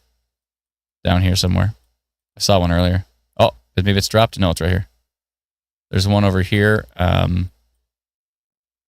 Let's take a look at that radar. This is down here in Iowa, I believe. Or is it Minnesota? No, that would be... Yeah, that's Minnesota. Down here in Minnesota. Near east of Jeffers, Minnesota. Tiny, tiny little tornado warning. IW storm risk is 8% tornado risk on that one, 28% severe wind risk. Yeah, that's the only tornado warning I know of, but that's down in the U.S. right now. And we're covering Alberta at the moment. Look at the lightning. My goodness. TIA says, this is my first time watching you. You are the best storm streamer. Thank you so much, TIA. I appreciate it. Thank you kindly. Nicole says, how do I get the VirtuWeather website so I can do a simulation? We are about a month away from releasing it. There's a few things we have to tweak, but we're really close to releasing VirtuWeather. So if you sign up at virtuweather.com, VIRTU weather.com, sign up for the mailing list or whatever, and we'll let you know when it's getting closer. So critical thinking says I'd go out with my anemometer to get a wind speed, but I'm made of sugar and would melt. What the heck? Brenda's talking about the spider, the Beetle, Volkswagen Beetle spider in Calgary, and how there's a whole story about it. It's funny. Nikolai, maybe? What website are you using? This is actually a website. It's called Instant Weather Pro, and it's something we built for the Northern Tornadoes Project and for our own team to track storms across Canada. You can get it at instantweatherpro.com. It's a subscription, though. It's $99 for the year, so it's like $8 something a month. And it's the only public pro radar app or website that is actually built by Canadians, which is a rare thing. We got Velocity. Let's go. Velocity's back. Yay, Environment Canada. They fixed it. I don't know what they did. They might have done something. Maybe they did nothing. But magically, we finally have some wind data. And as expected, the overall winds on the storm is pretty low. The cool thing about Instant Weather Pro is you can swipe back and forth between rain, wind. So you can see exactly, is there rotation? Is there very, very strong wind gusts aloft where the storm is? It's very, very useful to be able to see that. But I'm so happy we got a velocity scan again. Hooray! And this Instant Weather Pro, I don't mention it enough, but it actually loads Canadian radar maybe a minute and sometimes almost 2 minutes faster than every other pro radar app. All the other pro radar apps are built in the U.S., and in some cases it feels kind of like Canada's a bit of an afterthought for them because sometimes the warnings get stuck there, the radar loads slower, it's all that kind of stuff. So if you want the fastest, most accurate updating Environment Canada alerts and our own custom notifications, and of course the fastest loading Canadian radar data, and the ability to swipe back and forth between two different data sources like wind and rain, or correlation coefficient if you want to see if there's debris signatures. Anyways, all that kind of stuff you can do at instantweatherpro.com. Side note, Teresa actually sends the instructions out by hand, so please be patient with her. Make sure to check your spam folder to see if maybe it has gone to spam folder. That has happened a few times. And if you don't want to subscribe to Instant Weather Pro, you don't have to. We have a free app. Go to instantweatherapp.com. It is free, and it is awesome. Al Gamer Dude says thanks for the coverage. Really brings me some closure on this storm. Oh, you're very welcome. My pleasure. Check the southeast Calgary near Seaton, Seaton, wicked storm. Yeah, lots of lightning going on down here in southeast Calgary. It's a pretty noisy storm, folks. But overall, the severe risk, let's see what Environment Canada says on their latest severe thunderstorm warning. Very strong wind gusts are possible, up to Toonie-size hail and heavy rain. Mainly a flooding risk with this storm, with this really slow-moving, heavy-duty precipitation. It's mainly a flooding risk at this point in time. Cameron says, hey, Adam, I got Instant Weather on my PC, but I love it. Thanks for creating it. You're very welcome. I'm assuming you mean Instant Weather Pro because we don't have a PC version of the regular app yet, but we will. Because the regular app, we also have a website version of it, so we're definitely gonna be doing that. Looks like some pretty decent hail heading towards the Langdon area. You can see the hail core here on IW Pro. Look at these photos, by the way. Are you watching that? Brennan, can you scroll back down for a second? I don't know if you're at your computer, but if you could scroll back down for a second, the lightning on not that one. Keep going. Not that one. That one. Look at this. The one back up. Yeah. Look at the incredible shelf cloud and then wild lightning strike there. Thank you, Sherry Duncan, for sharing that.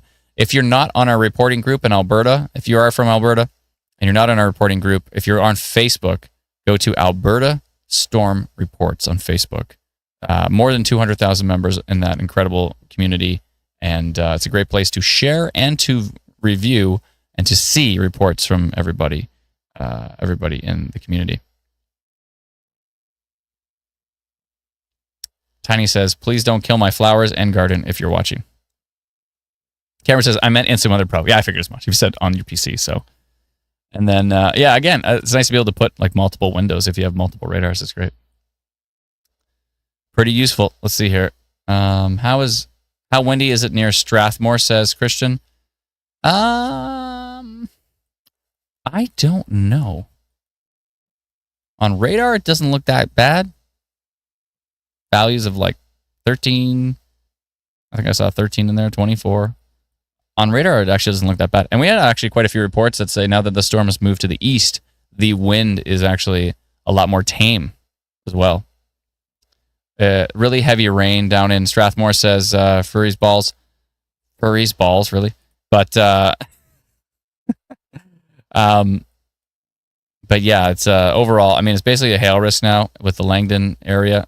6% severe hail risk on that storm, 3% severe wind risk, 1% tornado risk. We do have this thing called IW storm risk. It only goes to about southern Calgary right now. It only goes that far north because it's pulling in a lot of data from stateside. And so it only goes that far north, but we're trying to extend it further so that it actually covers all the way up to Edmonton. So that would be useful.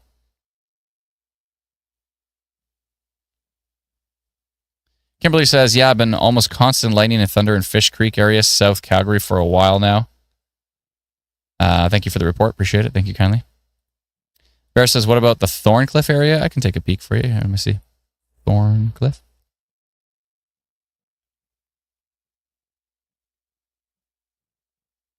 Thorncliffe, Alberta. There's actually a Thorncliffe, Edmonton, and a Thorncliffe, Alberta. Sorry, and a Thorncliffe, Calgary. I don't know why there's both. That's slightly confusing. You probably mean Thorncliffe for Calgary. I think you're fine. There's going to be some rain coming in from the west, but overall, I think you're okay right now. Yeah, so this storm's only the Calgary storm is down to a 1% tornado risk, 4% severe wind risk, and 2% severe hail risk. So it's pretty low down on in the algorithm of how strong the storm really is. Laureen says, you have to get stars first? For what? You don't have to get stars for anything. If you want to send us stars, that's cool, but you don't. For those who don't know, on Facebook, stars is like a tip jar kind of thing. But no, you don't have to send stars if you don't want to. It's all good. We're good. We're easy. Can you check Copperfield? I can. There's nothing. I mean, a lot of folks would get me to check their area, but I'm not really seeing anything exciting on radar right now. So, do you live anywhere in Alberta? Chances are you either have nothing going on or you're inside the storm and there's really heavy rain, maybe a little bit of hail, maybe quite a bit of lightning. But that's a lot of folks are asking, like, let me check their part of Calgary. I'm worried about the flooding for Copperfield because you've had so much precipitation for so long. So I'm more concerned about the flooding for parts of Calgary, southern Calgary. That's my main concern at the moment. Mitchell says, how can we share photos? Mitchell, I see you're on Facebook. I got the perfect place for you to share photos. Go on your Facebook app, search for Alberta Storm Reports. That is the place. If you are in Alberta, that is the place. More than 200,000 community members in there. It is the most incredible place to share your reports with the rest of the community. If you want the rest of the community to be able to actually see your report, that's the place. So definitely do that. Cab says, where do I send my photos? Cab, if you are on Facebook, Alberta Storm Reports is the place. If you're not on Facebook, you can always share them to Twitter X, #ABStorm. Environment Canada does keep an eye on that feed. And if you're not even there, if you're not on Twitter, if you're not on Facebook, I mean, you're on YouTube, right? I see you have a YouTube account. You could actually share a video on YouTube and then send us a link, maybe. That would be helpful. Ann says, always good to watch the weather after the tornado 2 years ago in Carstairs. Very scary. Yeah, that was wild. That EF4 was wild. Oh, Justin says you need to get stars before you send them. Yeah, I think if you want to send stars, then I think you have to purchase them and then you're able to send them. I think that's the path to be able to do that. Again, you don't have to do that, but if you want to, that'd be great. We appreciate it. Sophie says, I see it from Okotoks, a lot of lightning. Yeah, it sure does have a lot of lightning. Hail in Walden. Yeah, that makes sense for sure. That makes sense. Where's Walden again? Let me search it. Gotta get rid of some of these locations. So many locations. Walden here. Walden, Alberta. Oh, yeah, makes sense. Yeah, definitely some hail and still going on in that storm. Nothing too substantial. Sam says, so when will it end? I don't know where you're located, Sam, so I have a hard time telling you that. If you want to know, by the way, if there's if the storms are expected for a certain time for your area or if they're expected to end at a certain time for your area, the best way to do it is download our free app. So if you go to instantweatherapp.com, you can download our free app. Let me just search here one sec.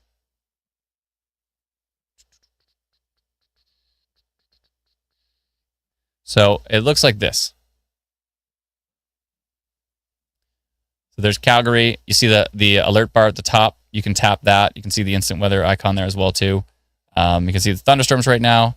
You can see a 15-day forecast. Hold on, let me scroll up. 15-day forecast. You can tap on any of these days, and it will give you more details. And then you can tap on the hourly button, and it'll show you hourly data. And you can swipe back and forth and see the different hourly data for that day. So, yeah, it's pretty useful. Instant Weather Pro. Oh, sorry, Instant Weather. So that's our free app, Instant Weather. You can download it at instantweatherapp.com. Scott says, posted a video and caught some cool lightning. Thank you so much. Appreciate it. Tiny says, how are people messaging you? I mean, you just messaged me. So that way. Clyde says, what are the purple outlines on the radar? Oh, that's IW storm risk. So on Instant Weather Pro, from about southern Calgary south, so it covers most of populated Canada, but it doesn't go. It covers Regina, covers southern Calgary. Unfortunately, it doesn't go any further north, but we are working on getting it all the way up to Edmonton. And if you click on it, it'll tell you all the details of the storm. So it'll say 10% total severe risk on this storm, 1% tornado risk, 4% severe wind risk, and 3% severe hail risk. So and it updates every few minutes with these storms, with the new radar data, basically. Oh, it just updated again, so let's check it out now. Still 1% TOR, 4% wind, 5% hail. And so it's nice to be able to see those machine learning details on. It's basically taken a whole bunch of data from a whole bunch of previous years of storm data and taking all of that information and using machine learning, quote unquote AI machine learning to actually estimate what these storms are doing in the future. So yeah, it's a pretty useful way to leverage machine learning. It's pretty cool.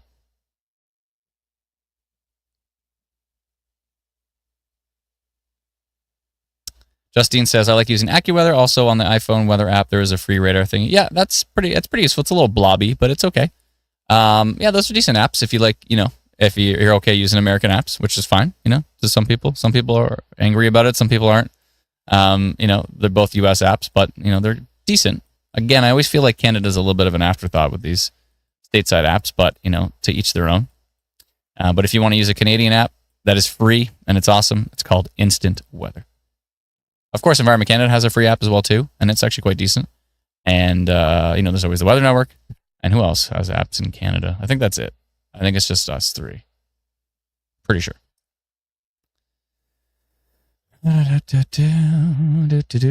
Justin says, I do wish I had the percentage on the radars. Yeah, that's Instant Weather Pro. And actually, we will be putting Instant Weather Pro inside of the Instant Weather app, so that'll be useful.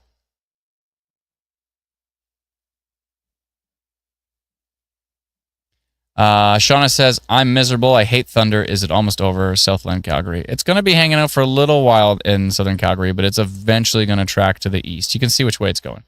So if you look at the radar, it's still trying to build up that way. Again, I'm more concerned about the flooding risk than anything, and maybe a little bit about this hail southeast of Langdon. But overall, it's trying to move off to the east. The main risk is definitely the flooding, though. Could be some strong winds, actually, east of Strathmore here. If there's going to be any strong winds, it's going to be east of Strathmore. But overall, that storm actually looks pretty messy, so probably those winds are not that bad. So these storms are looking pretty boring at this point in time. I mean, I'm sure it's not boring if you're like in southeastern Calgary and you've got flooding and there's like lightning all over the place and there's hail. So, I mean, that's not boring. But what I ultimately mean by boring is they're getting more to like the non-severe level. I know there is still a severe thunderstorm warning in place for Calgary and areas to the east, but I can see this trend. It's trending down, more towards the non-severe. So that's so true. Copperfield, my street is so flooded. Yeah, the flooding is brutal. The flooding is my main concern. Look at these photos, by the way. If you're looking at the live stream on your phone like this, turn it to the side, and you'll be able to see a much bigger image.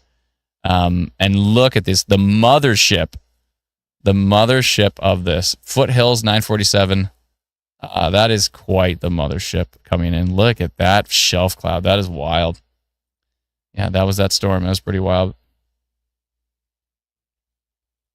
Hayden says, thanks for the live coverage tonight. Tuning out for the night. Thank you so much, Hayden. We appreciate it. And thank you for Hayden for sending over that link to the tower cam you have. We'd appreciate it. I hope you did send that over. Again, help@instantweather.ca. If you have access to any webcams that we could see, whether you want them to be public or not, we would respect your decision either way. Like if you're like, it's okay if you see them, but I don't want them to be public, then we'll just like review them just to see if we can see like funnel clouds or anything strong on the weather. But if you're okay with us showing it on the live stream as well too, that would be super useful. So yeah, if you have access to any cameras, we already know about the 511 cameras. We already have all the links for that. We're talking about kind of like a gentleman earlier said he watches video feeds from 7 different dealerships. And so we're trying to kind of maybe work something out with him where if we show the camera, we can say, hey, this camera was from blah, blah, blah dealership, and kind of give them a little free promo because they're letting us, check out their camera. So that would be a useful thing. But yeah, so and that goes for anybody. Like if you have a camera set up at your business, if we see it, we'll name the business. So, that's the free promo. All good. We got you. I think that's a fair trade. We get to use the camera to track storms. And the cool thing is, if we use your camera to track storms, we're paying attention to your area pretty good. So if you want us to pay attention to your area more, put up a webcam and give us a link to it. That'd be great. Basement window wells are filling up. Ugh, that's not good. In Auburn Bay. Yeah, the flooding risk is definitely a concern for sure. Miss Mux Oxen says, thanks, Adam. You're very welcome.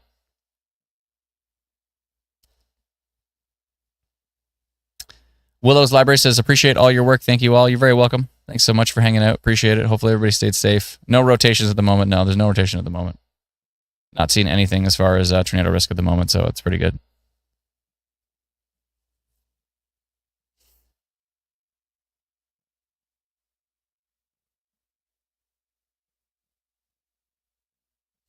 Turek says, our power temporarily went out. Can you let us know where? I mean, I can assume maybe Calgary, but if you could let us know where, that would be helpful. Curtis says, pea-size hail north end of Strathmore and pounding rain. Thank you kindly. Justine says, sorry, could you repeat the Canadian weather apps, please? I hate that I'm using American apps. I don't know. It's not the end of the world if you're using U.S. stuff, but there's... we won't get into it. It's, if you want to use Canadian stuff, that's cool. It's good to support local, right? I appreciate that. So the Canadian weather apps are going to be, of course, the Weather Network has an app. Environment Canada has a free app as well, too. And I think I'm a little biased because, I'm like the founder and CEO of Instant Weather, but I think the Instant Weather app is the best free Canadian app in Canada. Made by Canadians in Canada, and it's called Instant Weather. You can check it out at instantweatherapp.com. It is free. Lethbridge going to get hit, says uncopyrightable. I don't know. You're probably going to get some storms. They're trying to develop your way. You might get missed. Lethbridge does get missed often, and we've heard in the comments that you often get missed, but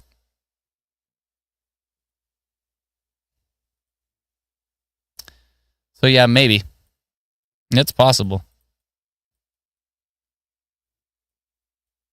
Thank you, says Justine. You're very welcome.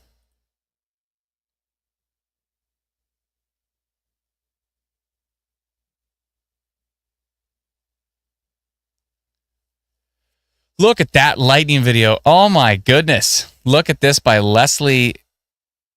I can't pronounce that last name. K-L, is that an L? K-L-M-K-F-F?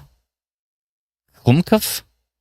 Leslie Klumkov with unbelievable lightning video. It looks like she's got it on a loop. That's a great loop. Wow. That is wild. My goodness. That was central Calgary looking north. The fork lightning. That horizontal fork lightning is wild. Justine posted the actual link to our app. Yeah, actually there's an easier link for it. It's Apple. So if you want to go to the Apple one, it's apple.instantweatherapp.com. And if you want to go to the Android one, it's android.instantweatherapp.com. We have those kind of like easy links for it. So Tom says, are there any plans to have widgets in a dark mode out of the app? Absolutely. Those have been on the list for a while. We've been busy developing Instant Weather Pro. You can see up here, it's been a 3-year project. So we kind of have to put the widget and the dark mode on hold for a bit while we did Instant Weather Pro. And now we're about to merge Instant Weather Pro into the Instant Weather app. It's going to be super cool. And then for sure, dark mode widget, those are going to be very, very, very high on the list. So that'll definitely happen. Shelby says the trolls are here. Where are the trolls? I don't see them. Did they get blocked? Big Evil says, I agree. Adam and Instant Weather is number 1. Thank you so much. Appreciate it. Flooding in Strathmore, that's not good. Thank you. Jeffrey says, can you show Aldersyde on your map, please? I can. Let me see here. Aldersyde, Alberta. Yeah, you're it's coming on at you here. You're going to get some heavy rain, that's for sure. Probably some lightning. That seems very, very probable.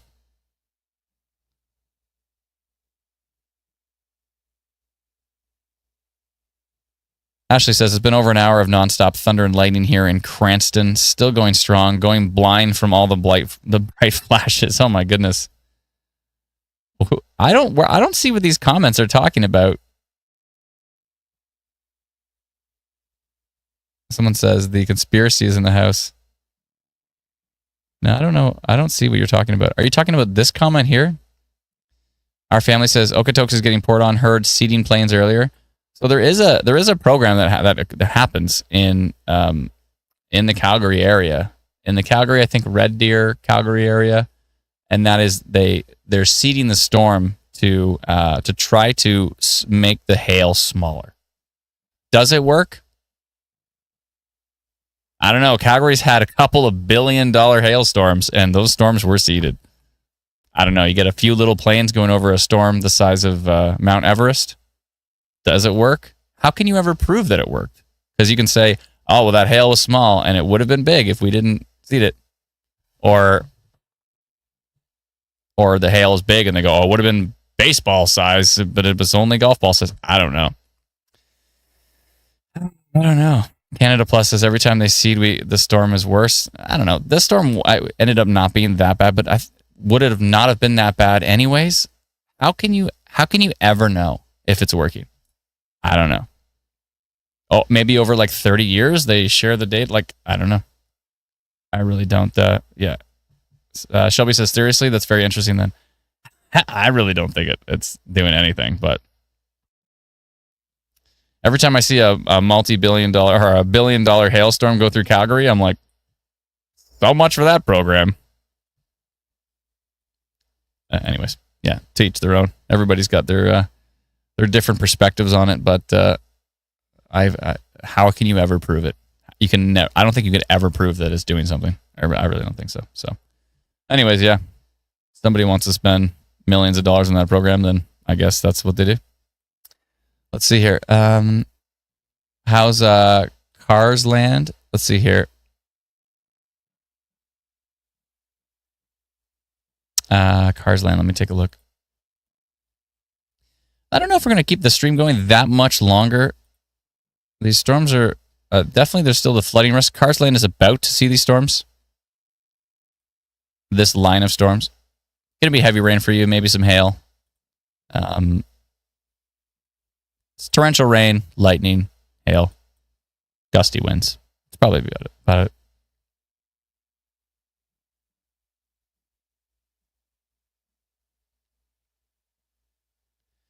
Liv says they have to have some data on its effectiveness by now if it's been going on long enough. It's been going on for a long time, and Calgary keeps getting $1 billion hailstorms. So I don't know what effectiveness. I really don't think it's that effective, but I mean, that's just my personal opinion. Would they been $2 billion disasters? That's the question. That is the question, but good luck ever proving that. Yeah, you can't in a vacuum. It's just hard. You can't scream in a vacuum, just like space. By the way, I heard something really interesting lately. Did you know that if space wasn't a vacuum, and we could actually hear the sun, it would be like 100 decibels loud on Earth. You could just, the sun's just going, and it would be so like this giant, endless ball of nuclear explosions that is warming up the Earth. If you could actually hear it on Earth, it would be so loud you'd have to like plug your ears outside. Thanks, vacuum of space, for making the sun silent. That would be bad if you could hear that.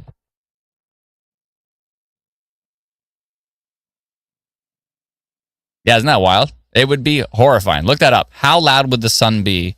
I don't know if there's YouTube videos on it, but how loud would the sun be if you could hear it? And on Earth, it would be terrifyingly loud.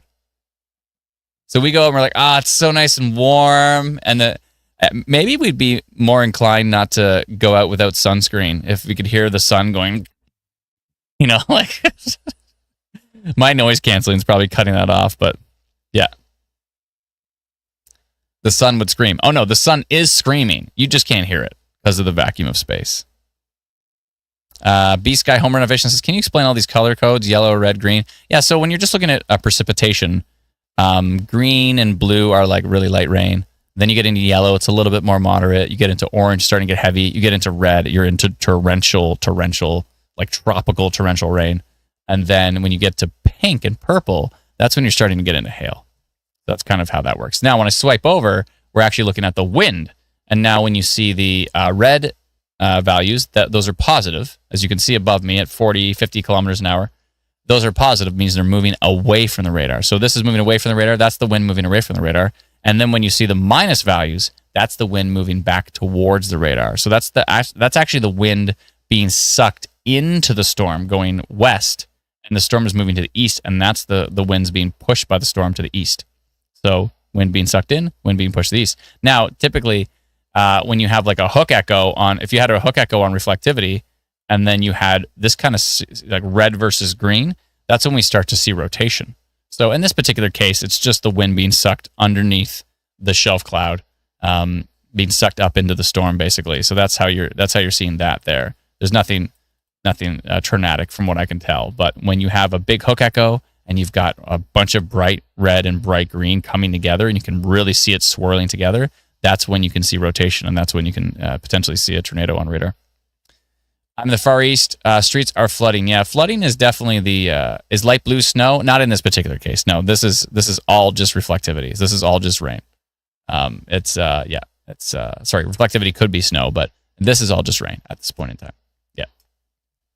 Light blue is snow on our free app, though. So when you see blue on our free app on the live radar and like the mosaic radar, that's when you can tell blue is snow. Purple is freezing rain, and I think pink is ice pellets.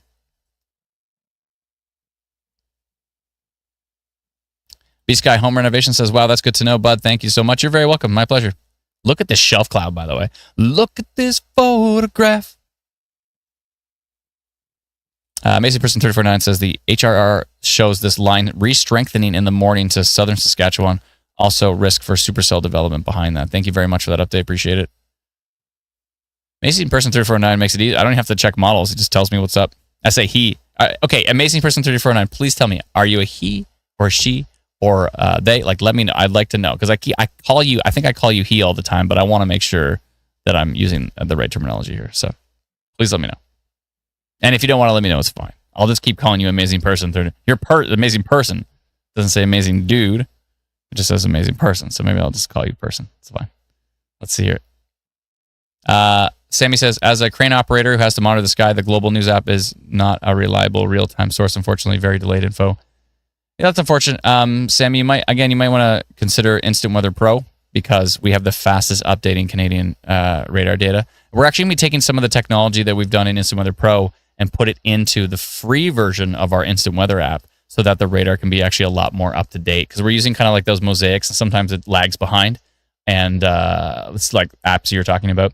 And then, so it'd be nice to actually take this really, really rapidly updating real-time full resolution data and actually put that into the free app. That would be great.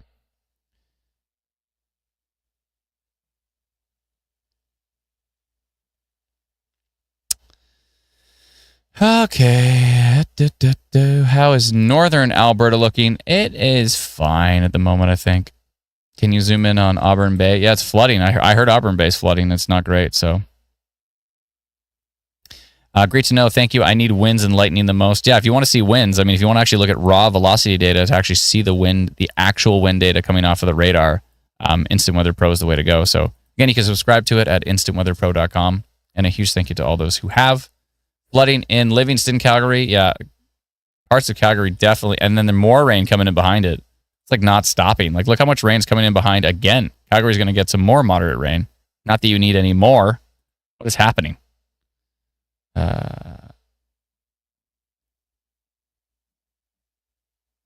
Sarah says, is pink ice pellets and purple freezing rain or vice versa? I think on our free app, I think purple is freezing rain and I think pink is ice pellets. That's right. I think it's that way. Been trying to figure this out for a while. Yeah. As opposed to going outside and having the ice pellets hit you in the face and be like, oh, that's what it is. Yeah, that is...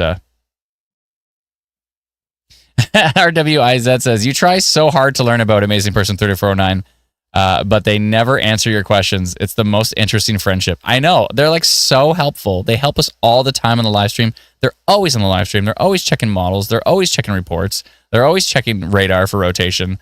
They're like the most helpful. Like, I don't know if I don't think they're a bot, but I would be very surprised there. I don't think so. I think they're actually, I have a feeling I know them.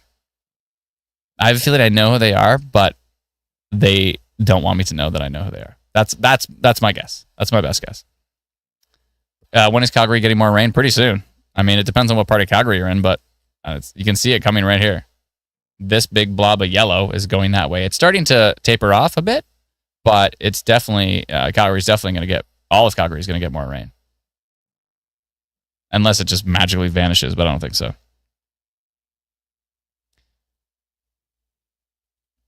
Gary said, and I think he meant in my estimation, you are providing a very essential service, calming jangled nerves and educating people to manage severe weather. Thanks so much, Gary. It's our pleasure. We love doing it for sure. Christian says, thanks for the coverage, tuning out. Thank you so much, Christian. Everybody say bye to Christian. Bye-bye. Tom says, how about hail for colors in the app? Yeah, so I think hail only shows up on the Mosaic radar of our free app if it gets really, really strong. And then I think it shows up as like white. So you see like a big blob of red, and there's like a white little pocket in the middle. That means the hail's getting insane. Purple rain, purple rain. By the way, Brennan, I got a question for you. Where's Brennan? Are you back there somewhere? Yeah, what's up? He's there. I got a question for you. Remember the other live stream when I played a whole bunch of cover songs, but I didn't sing the lyrics? Did we ever get strikes for that? Did we ever even get like you have to share the revenue? Did you say no?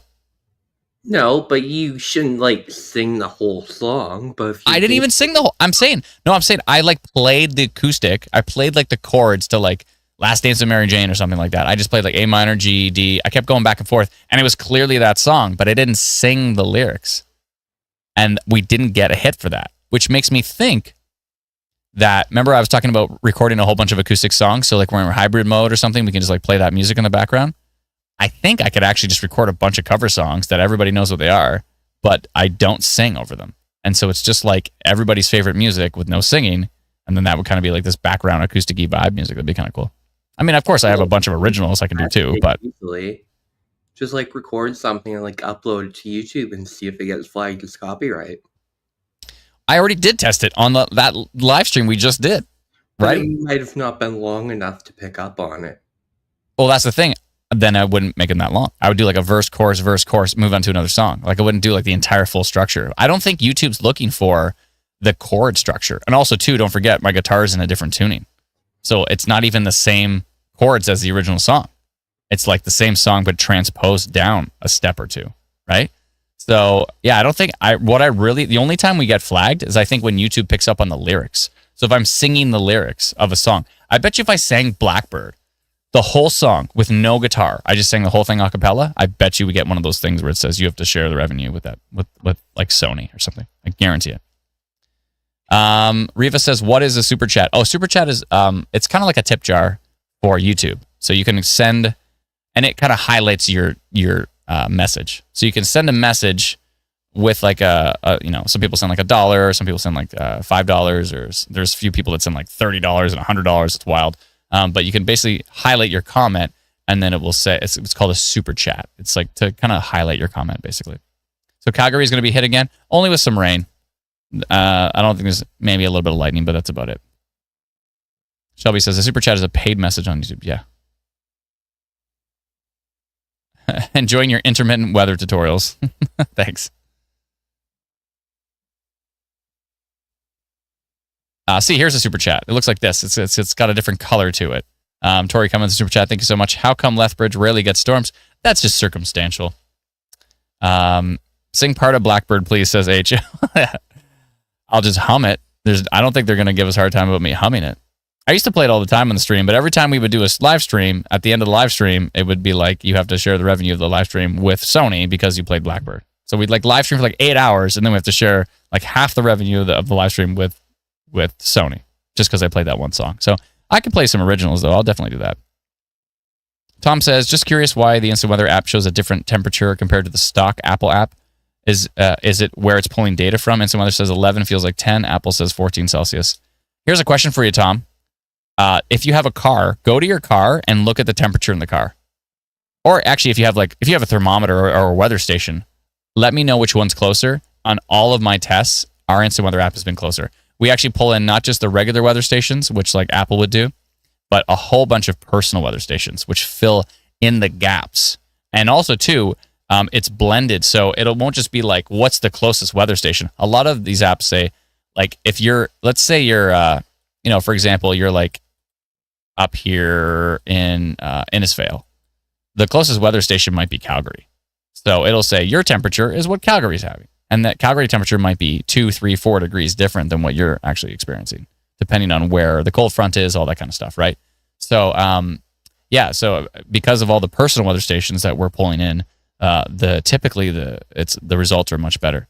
So, and it's blended too. It's a blend. So it's not just like one or the other. It's a blend. So if it's 14 in Calgary and it's 12 in Innisfail, then on the way there'll be a 13 blend in between, right? So it's all blended.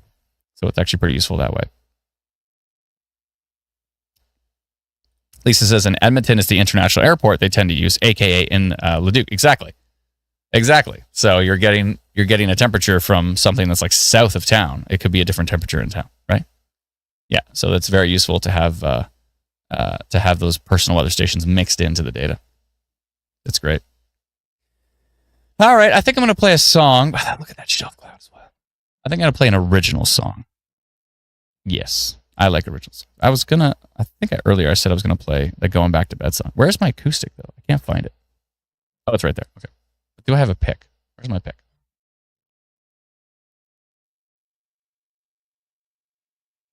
G-Nick says, can I request a cover? Yeah, but then I already told you the problem with that is then we have to split the entire stream revenue with Sony or somebody. You can request it. Go ahead. You know what we thought about doing as well too is like stopping the main stream, starting up a new stream just to play a few songs, and then we can play all the covers we want. That'd be kind of fun.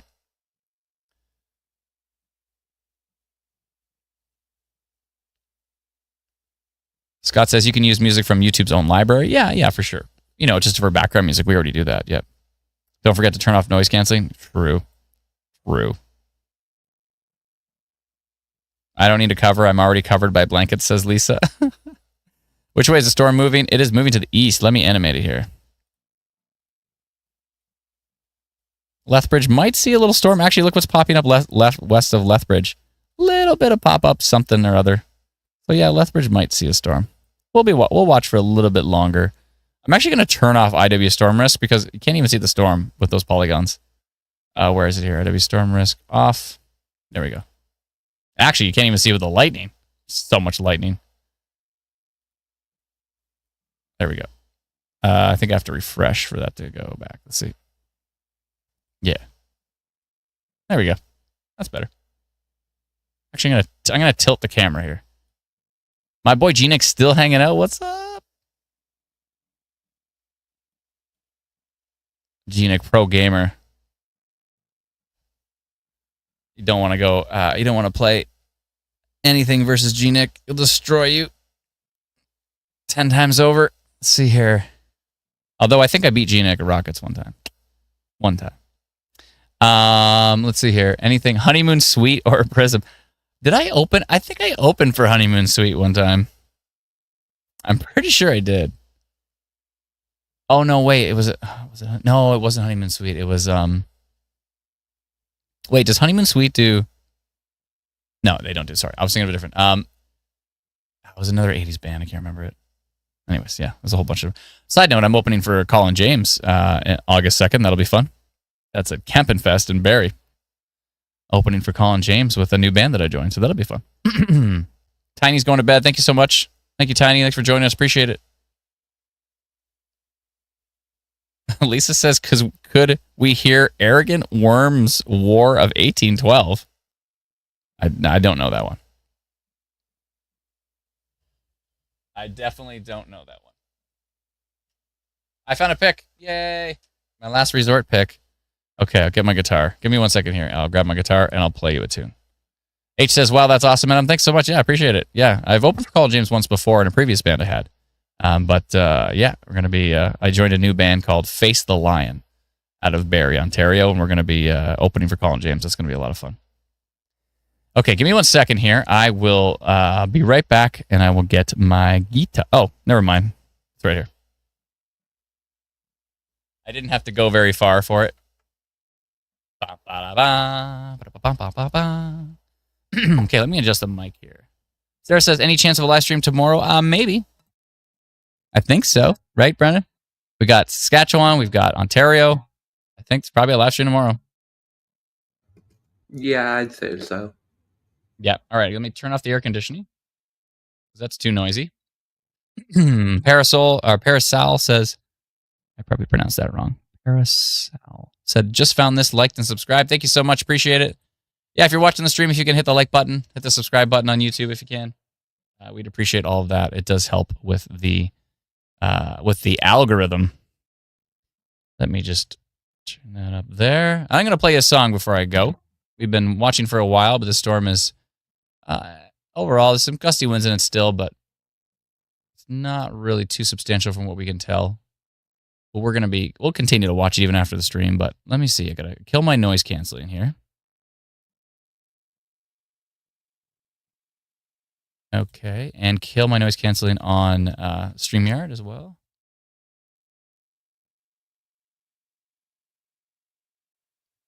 All right. I think all of my noise canceling is off. Declan says, is there hail in this? And I believe there is, yeah. There's actually some hail. Probably just went through Strathmore. Yeah, Strathmore had hail. Parts of Calgary had hail as well, too. It's slowly tracking to the southeast, but just a little bit of hail east of Strathmore at this point in time and southeast of Langdon. But it has definitely weakened substantially compared to what it looked like before. Let me just pull it up on the screen. There we go. Okay. Let me tune my guitar, because if I don't have a tuned guitar, I get mad.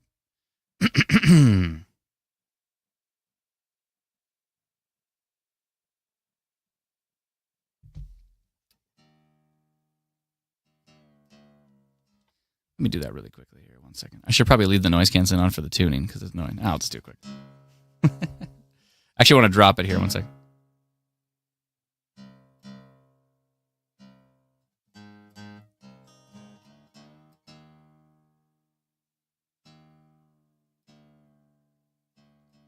I swear I'm efficient at this.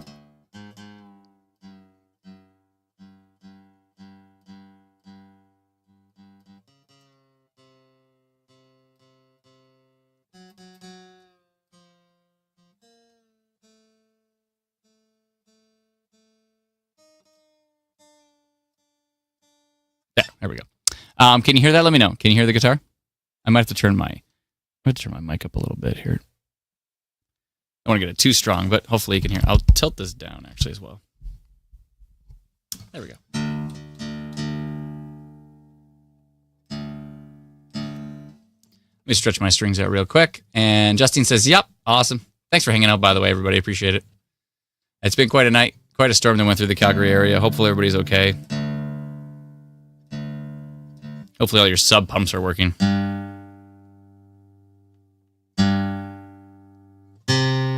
That's to drop my whole guitar tuning. So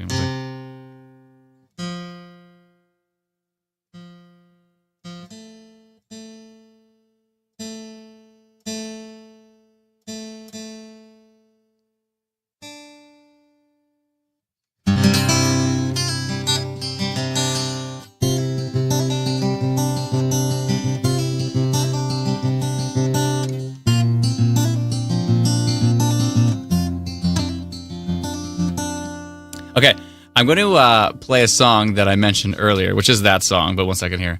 Tori says, did you hear of the funnel clouds near Pincher Creek a few days ago? Oh, yeah, for sure. Absolutely. Violet Wizard says, that was the best storm I've seen in years. Lots of rain, itty bitty hail in patches, constant lightning, but very little wind. Thankfully, very little wind for sure.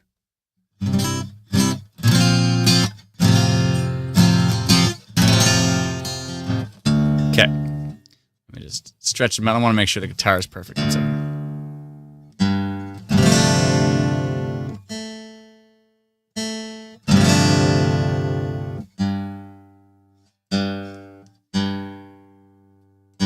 Okay.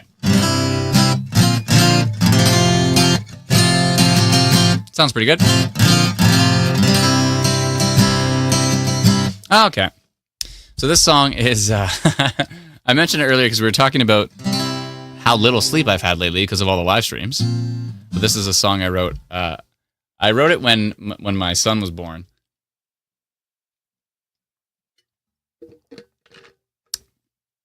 Yeah, I wrote it when my son was born because with a lack of sleep, you can appreciate that. It's called Going Back to Bed. Here we go.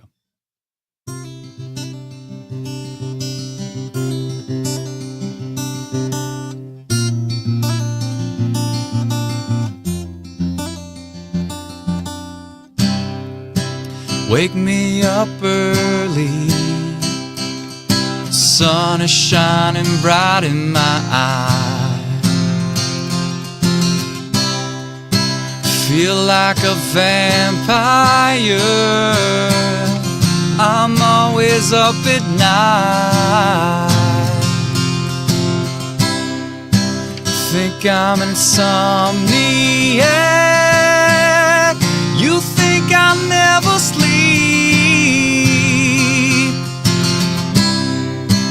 I'm not so sure about that, but what I know, this is me. Going back to bed, count me out.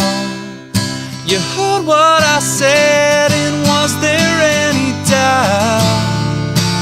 Going back to bed, count me out.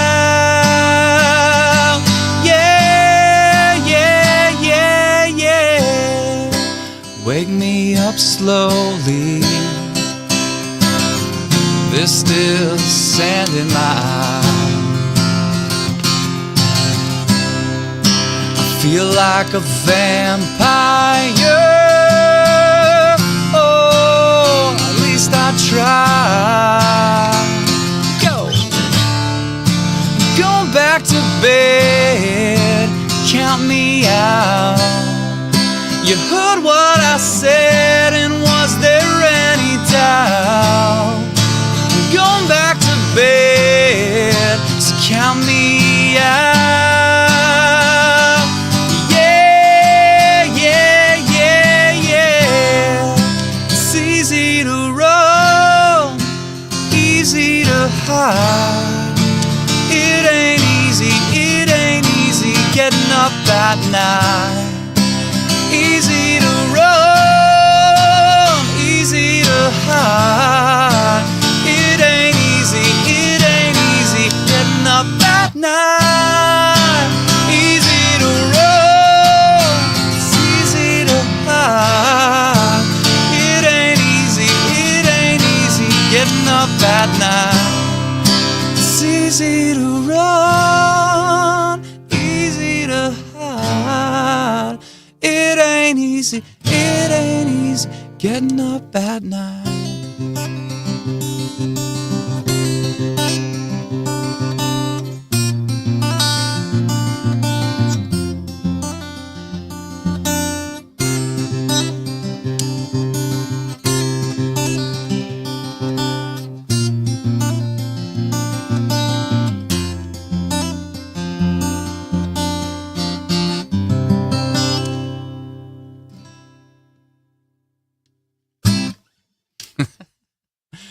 Thank you so much. Thank you. Appreciate that. Thank you kindly. That was fun. Let's see here. Justine, OMG, lovely voice. Thank you so much. Happy goosebumps here. Oh, thank you kindly. Appreciate it. Thank you so much. Came for the weather, stayed for the music, says Tom S. Thank you so much. Appreciate it. Thank you kindly. No tornado, says wow factor. I don't think so. I can keep taking a look at the radar, but I'm not seeing anything substantial as far as rotation is concerned at this point.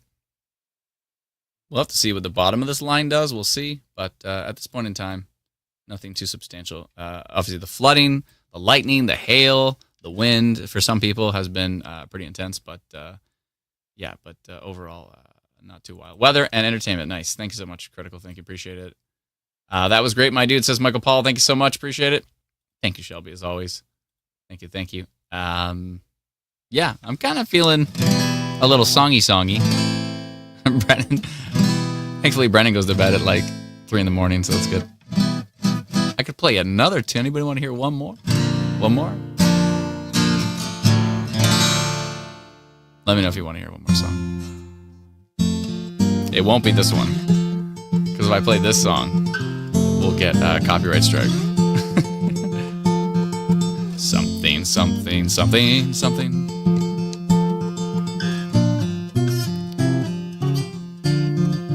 I don't think they're gonna hit us for that, but we'll see. Especially if I mess it up.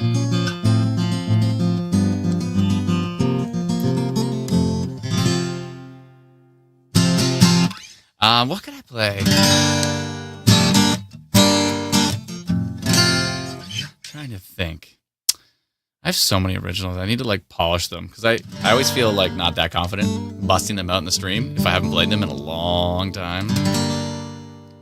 Like old rock ones too, like this, kind of like.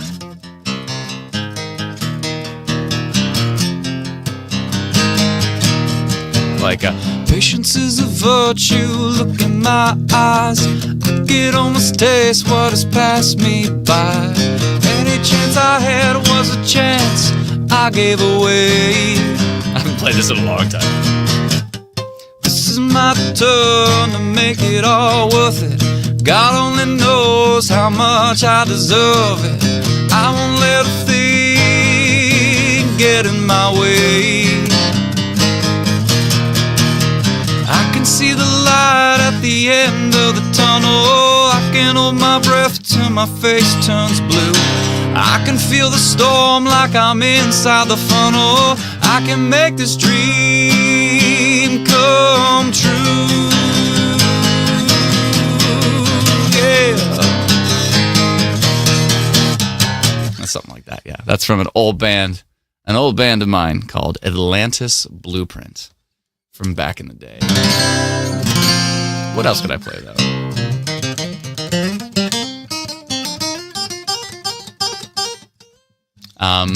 What could I play?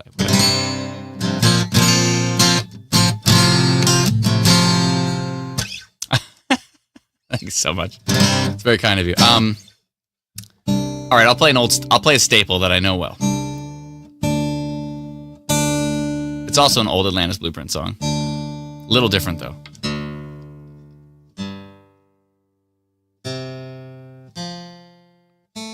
Some live streams I'm like, no songs tonight. But some live streams I just keep going. So.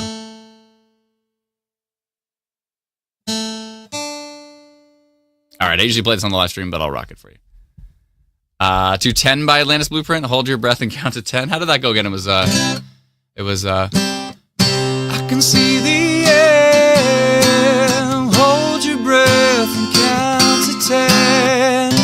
I can see the end. Hold your breath and count to 10. Something like that. Leanne says, do you have music on Spotify or Apple Music? Yeah, Atlantis Blueprint, I believe, is on Spotify and Apple Music. For sure. But, yeah, absolutely they are. Anthony says I should play Storm Has Gone. Do I even have my capo? Where's my capo? Oh, it's right here. Do I remember how to play it? That's the question.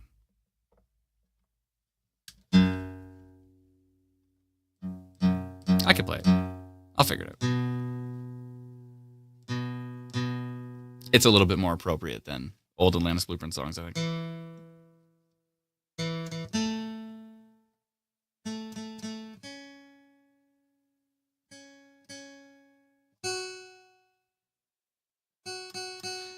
Atlantis Blueprint, I wanted to rename to call us the Openers, because we open for so many artists. Open for let's go through it. We shared the bill with the Tragically Hip one time. We headlined the side stage of the Tragically Hip show, which was amazing. Death Cab for Cutie was there as well too. Who else? Thornley, like we opened for Thornley I think 3 times. A Big Wreck Thornley. He's incredible. He's an absolutely fantastic artist. As well. April Wine. One time April Wine opened for us, but that was just circumstantial because they had to leave early. But they actually opened for us, which was really weird. I was like, why is this happening? Who else? Finger 11, we opened for them twice. One time we actually opened for them New Year's Eve, which is really cool. That was a great show. Who else? Bedouin Soundclash, The Trues like 3 times. Glorious Sons. That was a cool show. We actually opened for the Glorious Sons, and they opened for the Trues. That was a pretty cool show. All right, I'm going to play Storm Has Passed, if I can remember it. Uh-oh.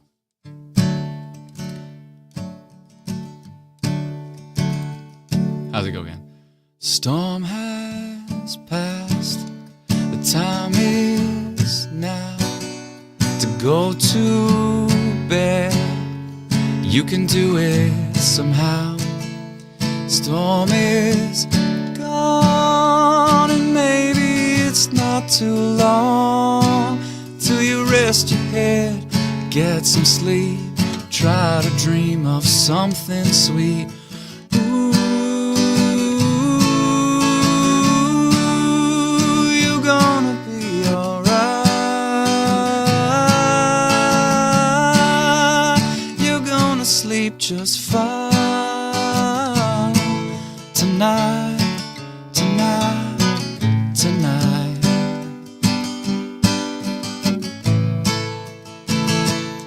Thunder's gone, rain is coming down. If you look up to the sky, you'll see things are clearing now. Everything is gonna be okay, even when it's not. All storms pass eventually. Know you have a lot. You got me, you got mom, you got all the things that you've become. You got me, you got mom, you got a loving home where you're from. You got me, you got mom, so love your family. You only get one. You only get one. Storm has passed. The time is now to go to bed. You can do it somehow. Storm is gone, and maybe it's not too long till you rest your head, get some sleep, try to dream of something sweet. Ooh, you're gonna be alright. You're gonna sleep just fine. Tonight.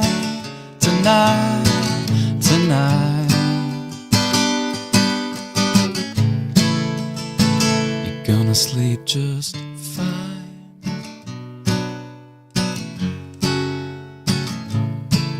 Tonight. You're gonna sleep just fine. Oh, tonight.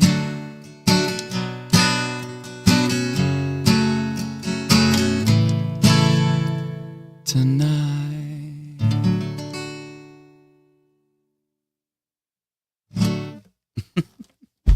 Okay.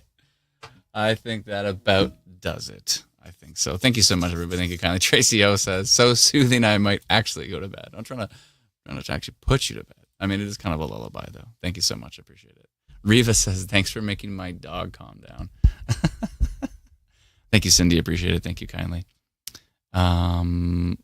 What you have for Claire's home, says Elvira. I can take a peek. Give me 1 sec here. Okay, I got to turn some noise canceling on. I need to turn my mic down a bit. It's a little bit crispy. Okay, let's see here. Noise canceling back on. And H says, absolutely beautiful. Your voice is so beautiful. Thank you so much. Thank you so much, H. Appreciate it. Thank you kindly. Thank you. Very kind of you. Thank you, Shelby. Thank you, Jay. Thank you, Cindy. Thank you, EMK. Thank you, Maggie. Thanks, Big Evil. Appreciate it. Don Light, thank you so much. Fellow musician, vocalist, Storm Obsessed must be in the DNA. I think so, for sure. Justin says, what's his thingy called? I can't quite hear what he is calling his band. Oh, sorry. The band, my old band is called Atlantis Blueprint. You can find that on YouTube and on Spotify and iTunes. So Atlantis Blueprint was the old band where I was a singer, songwriter, composer, the whole thing. I had a really cool band, though. They were really great. Brad and Raul were great, and Rob eventually, and we also had a guitar player named Jean, and Julian stepped in for a while. Yeah, it was quite an arrangement with that whole group. It was excellent. And now I joined a new band at the age of 41. That's right. I took about 10 years off of playing in rock bands, but at the age of 41, I joined a new band, and we're called Face the Lion. So if you check out Face the Lion band, it's like a kind of a harder rock. It's kind of fun. It's a lot of fun. So, and that's the band we're opening up for Colin James. Atlantis Blue. Yeah, Atlantis Blueprint is the name of it. Yeah, it's two separate words. Atlantis Blueprint. Yeah, not just Atlantis Blue, but Atlantis Blueprint. Yeah. Alcock says, "Sweet dreams, all. Another AB storm in the books." Yeah, for sure, absolutely. I'm just taking a peek here at the storm before we go. Yeah, gusty winds, a little bit of hail. Flooding risk is definitely still my main concern, especially for areas of Calgary that are still seeing even more rain now, after they already got some isolated flooding there. So again, I hope everybody's sub pumps are working well. Yeah, for sure. Thank you so much, H. Appreciate it. Thank you kindly. Yeah, Justine, you got it now. Atlantis Blueprint. That's right.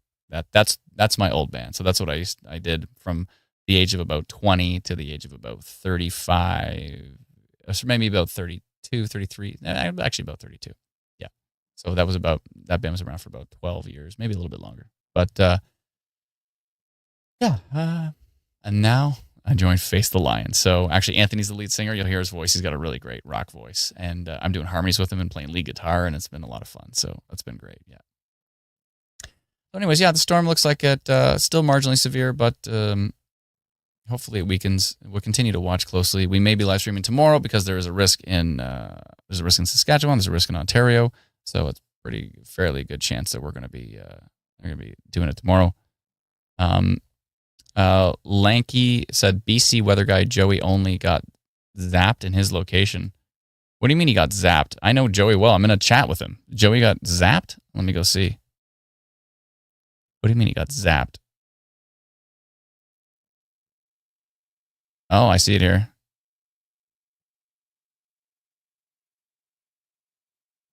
I see it in our chat. Yeah. He said he got hit by lightning. It says his fourth time. It's his fourth time being hit by lightning. Oh my goodness. That's not good. Well, at least he's okay. Oh no, that's not great. Yeah, I know Joey well. Yeah. I'm in his meteorological report green room chat. Let's see here. Anthony says, what's the storm risk for tomorrow in Ontario? I can actually take a peek at that really quick. I can show you the Environment Canada forecast here on Instant Weather Pro. I know Brendan's working on his own map for it as well. I have a map posted. I can put it up too. Okay, cool. All right, we'll compare. So let's look at, first I'll put up Environment Canada's. So Environment Canada has a moderate risk from basically Windsor up through Chatham-Kent, Sarnia, London, up through Stratford, Kincardine, Hanover, all the way to Owen Sound and Wyerton. And what do they say? What say you for that? They say 70 to 90 kilometer an hour wind gusts, 3 centimeter hail is possible, 30 to 50 millimeters of rainfall. So they don't mention a tornado risk in their forecast. And there's a minor risk that goes all the way to about Barrie and through parts of the Hamilton region as well, probably through Kitchener here, yeah, Orangeville, Shelburne, and up to Midland. That's a minor risk. It's pretty low. So, yeah. So there's that. Brendan, can you throw your map up on screen?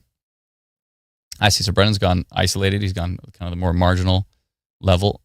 So same kind of area. Doesn't go as far up into the Bruce Peninsula as well. Yeah, so isolated severe risk, which makes sense. Yeah, so it should be interesting for tomorrow. So we may be live for that. We'll see how it develops. And then there's also this risk here, Saskatchewan for tomorrow. So actually for tomorrow, between Red Deer and Edmonton, from like Leduc down to, I can't pronounce these names. It's Wetaskiwin. If Atlanta was here, she would help me, but I'm terrible at pronunciation, so I don't want to get it wrong. Camrose down to Stettler. If you see this dash line here on Instant Weather Pro, this is actually Environment Canada's forecast for tomorrow. This is their funnel cloud risk. You can see in the thunderstorm outlook, funnel cloud risk for day 2. And then they have a moderate risk that includes, I believe, so I'm trying to think, is there any towns in here? I guess there's quite a few. Provost, all the way down to, so south of Lloydminster, but north of Medicine Hat, right on the Saskatchewan border. That area here is going to be, what do they say? Let me see. 90 kilometer an hour wind gusts, 2 to 4 centimeter hail, 50 millimeters of rainfall. And then the risk gets stronger towards Moose Jaw and Swift Current. And I believe they mentioned a tornado risk on that one. But let's see. Yeah, tornado risk is yes. So Environment Canada has a tornado risk for Saskatchewan, wind gusts 100 kilometers an hour, 2 to 4 centimeter hail, 50 millimeters of rainfall. And that is for Swift Current, Moose Jaw, Eston, basically parts of southwestern Saskatchewan here for tomorrow. So that's going to be pretty interesting. So, Teresa, thank you so much. Have a good night. Thank you. And so it's Justine says, Wetaskiwin. And then Tracy says, Wetaskiwin. Is it Wetaskiwin? Something like that. I hope I pronounced it right, but I probably screwed it up. Anyways, it's all good. It's all good. One of these days I'll figure it out. Okay. I've been saying that for the last 12 years. We've been live. Or last decade we've been live streaming. Okay, hopefully everybody has a safe evening. Again, we're going to be watching these storms as they track east through parts of Alberta and into Saskatchewan, but chances are they're going to stay not too potent at this point in time. We'll have to see how they do develop. But yeah, so that's that for now. So thank you, everyone. Hopefully you all have a safe evening, and we'll talk to you all very soon. Thank you, Brennan, for your help. Appreciate it. You're welcome. Good night. And everybody, we'll talk to you all very soon. Bye-bye.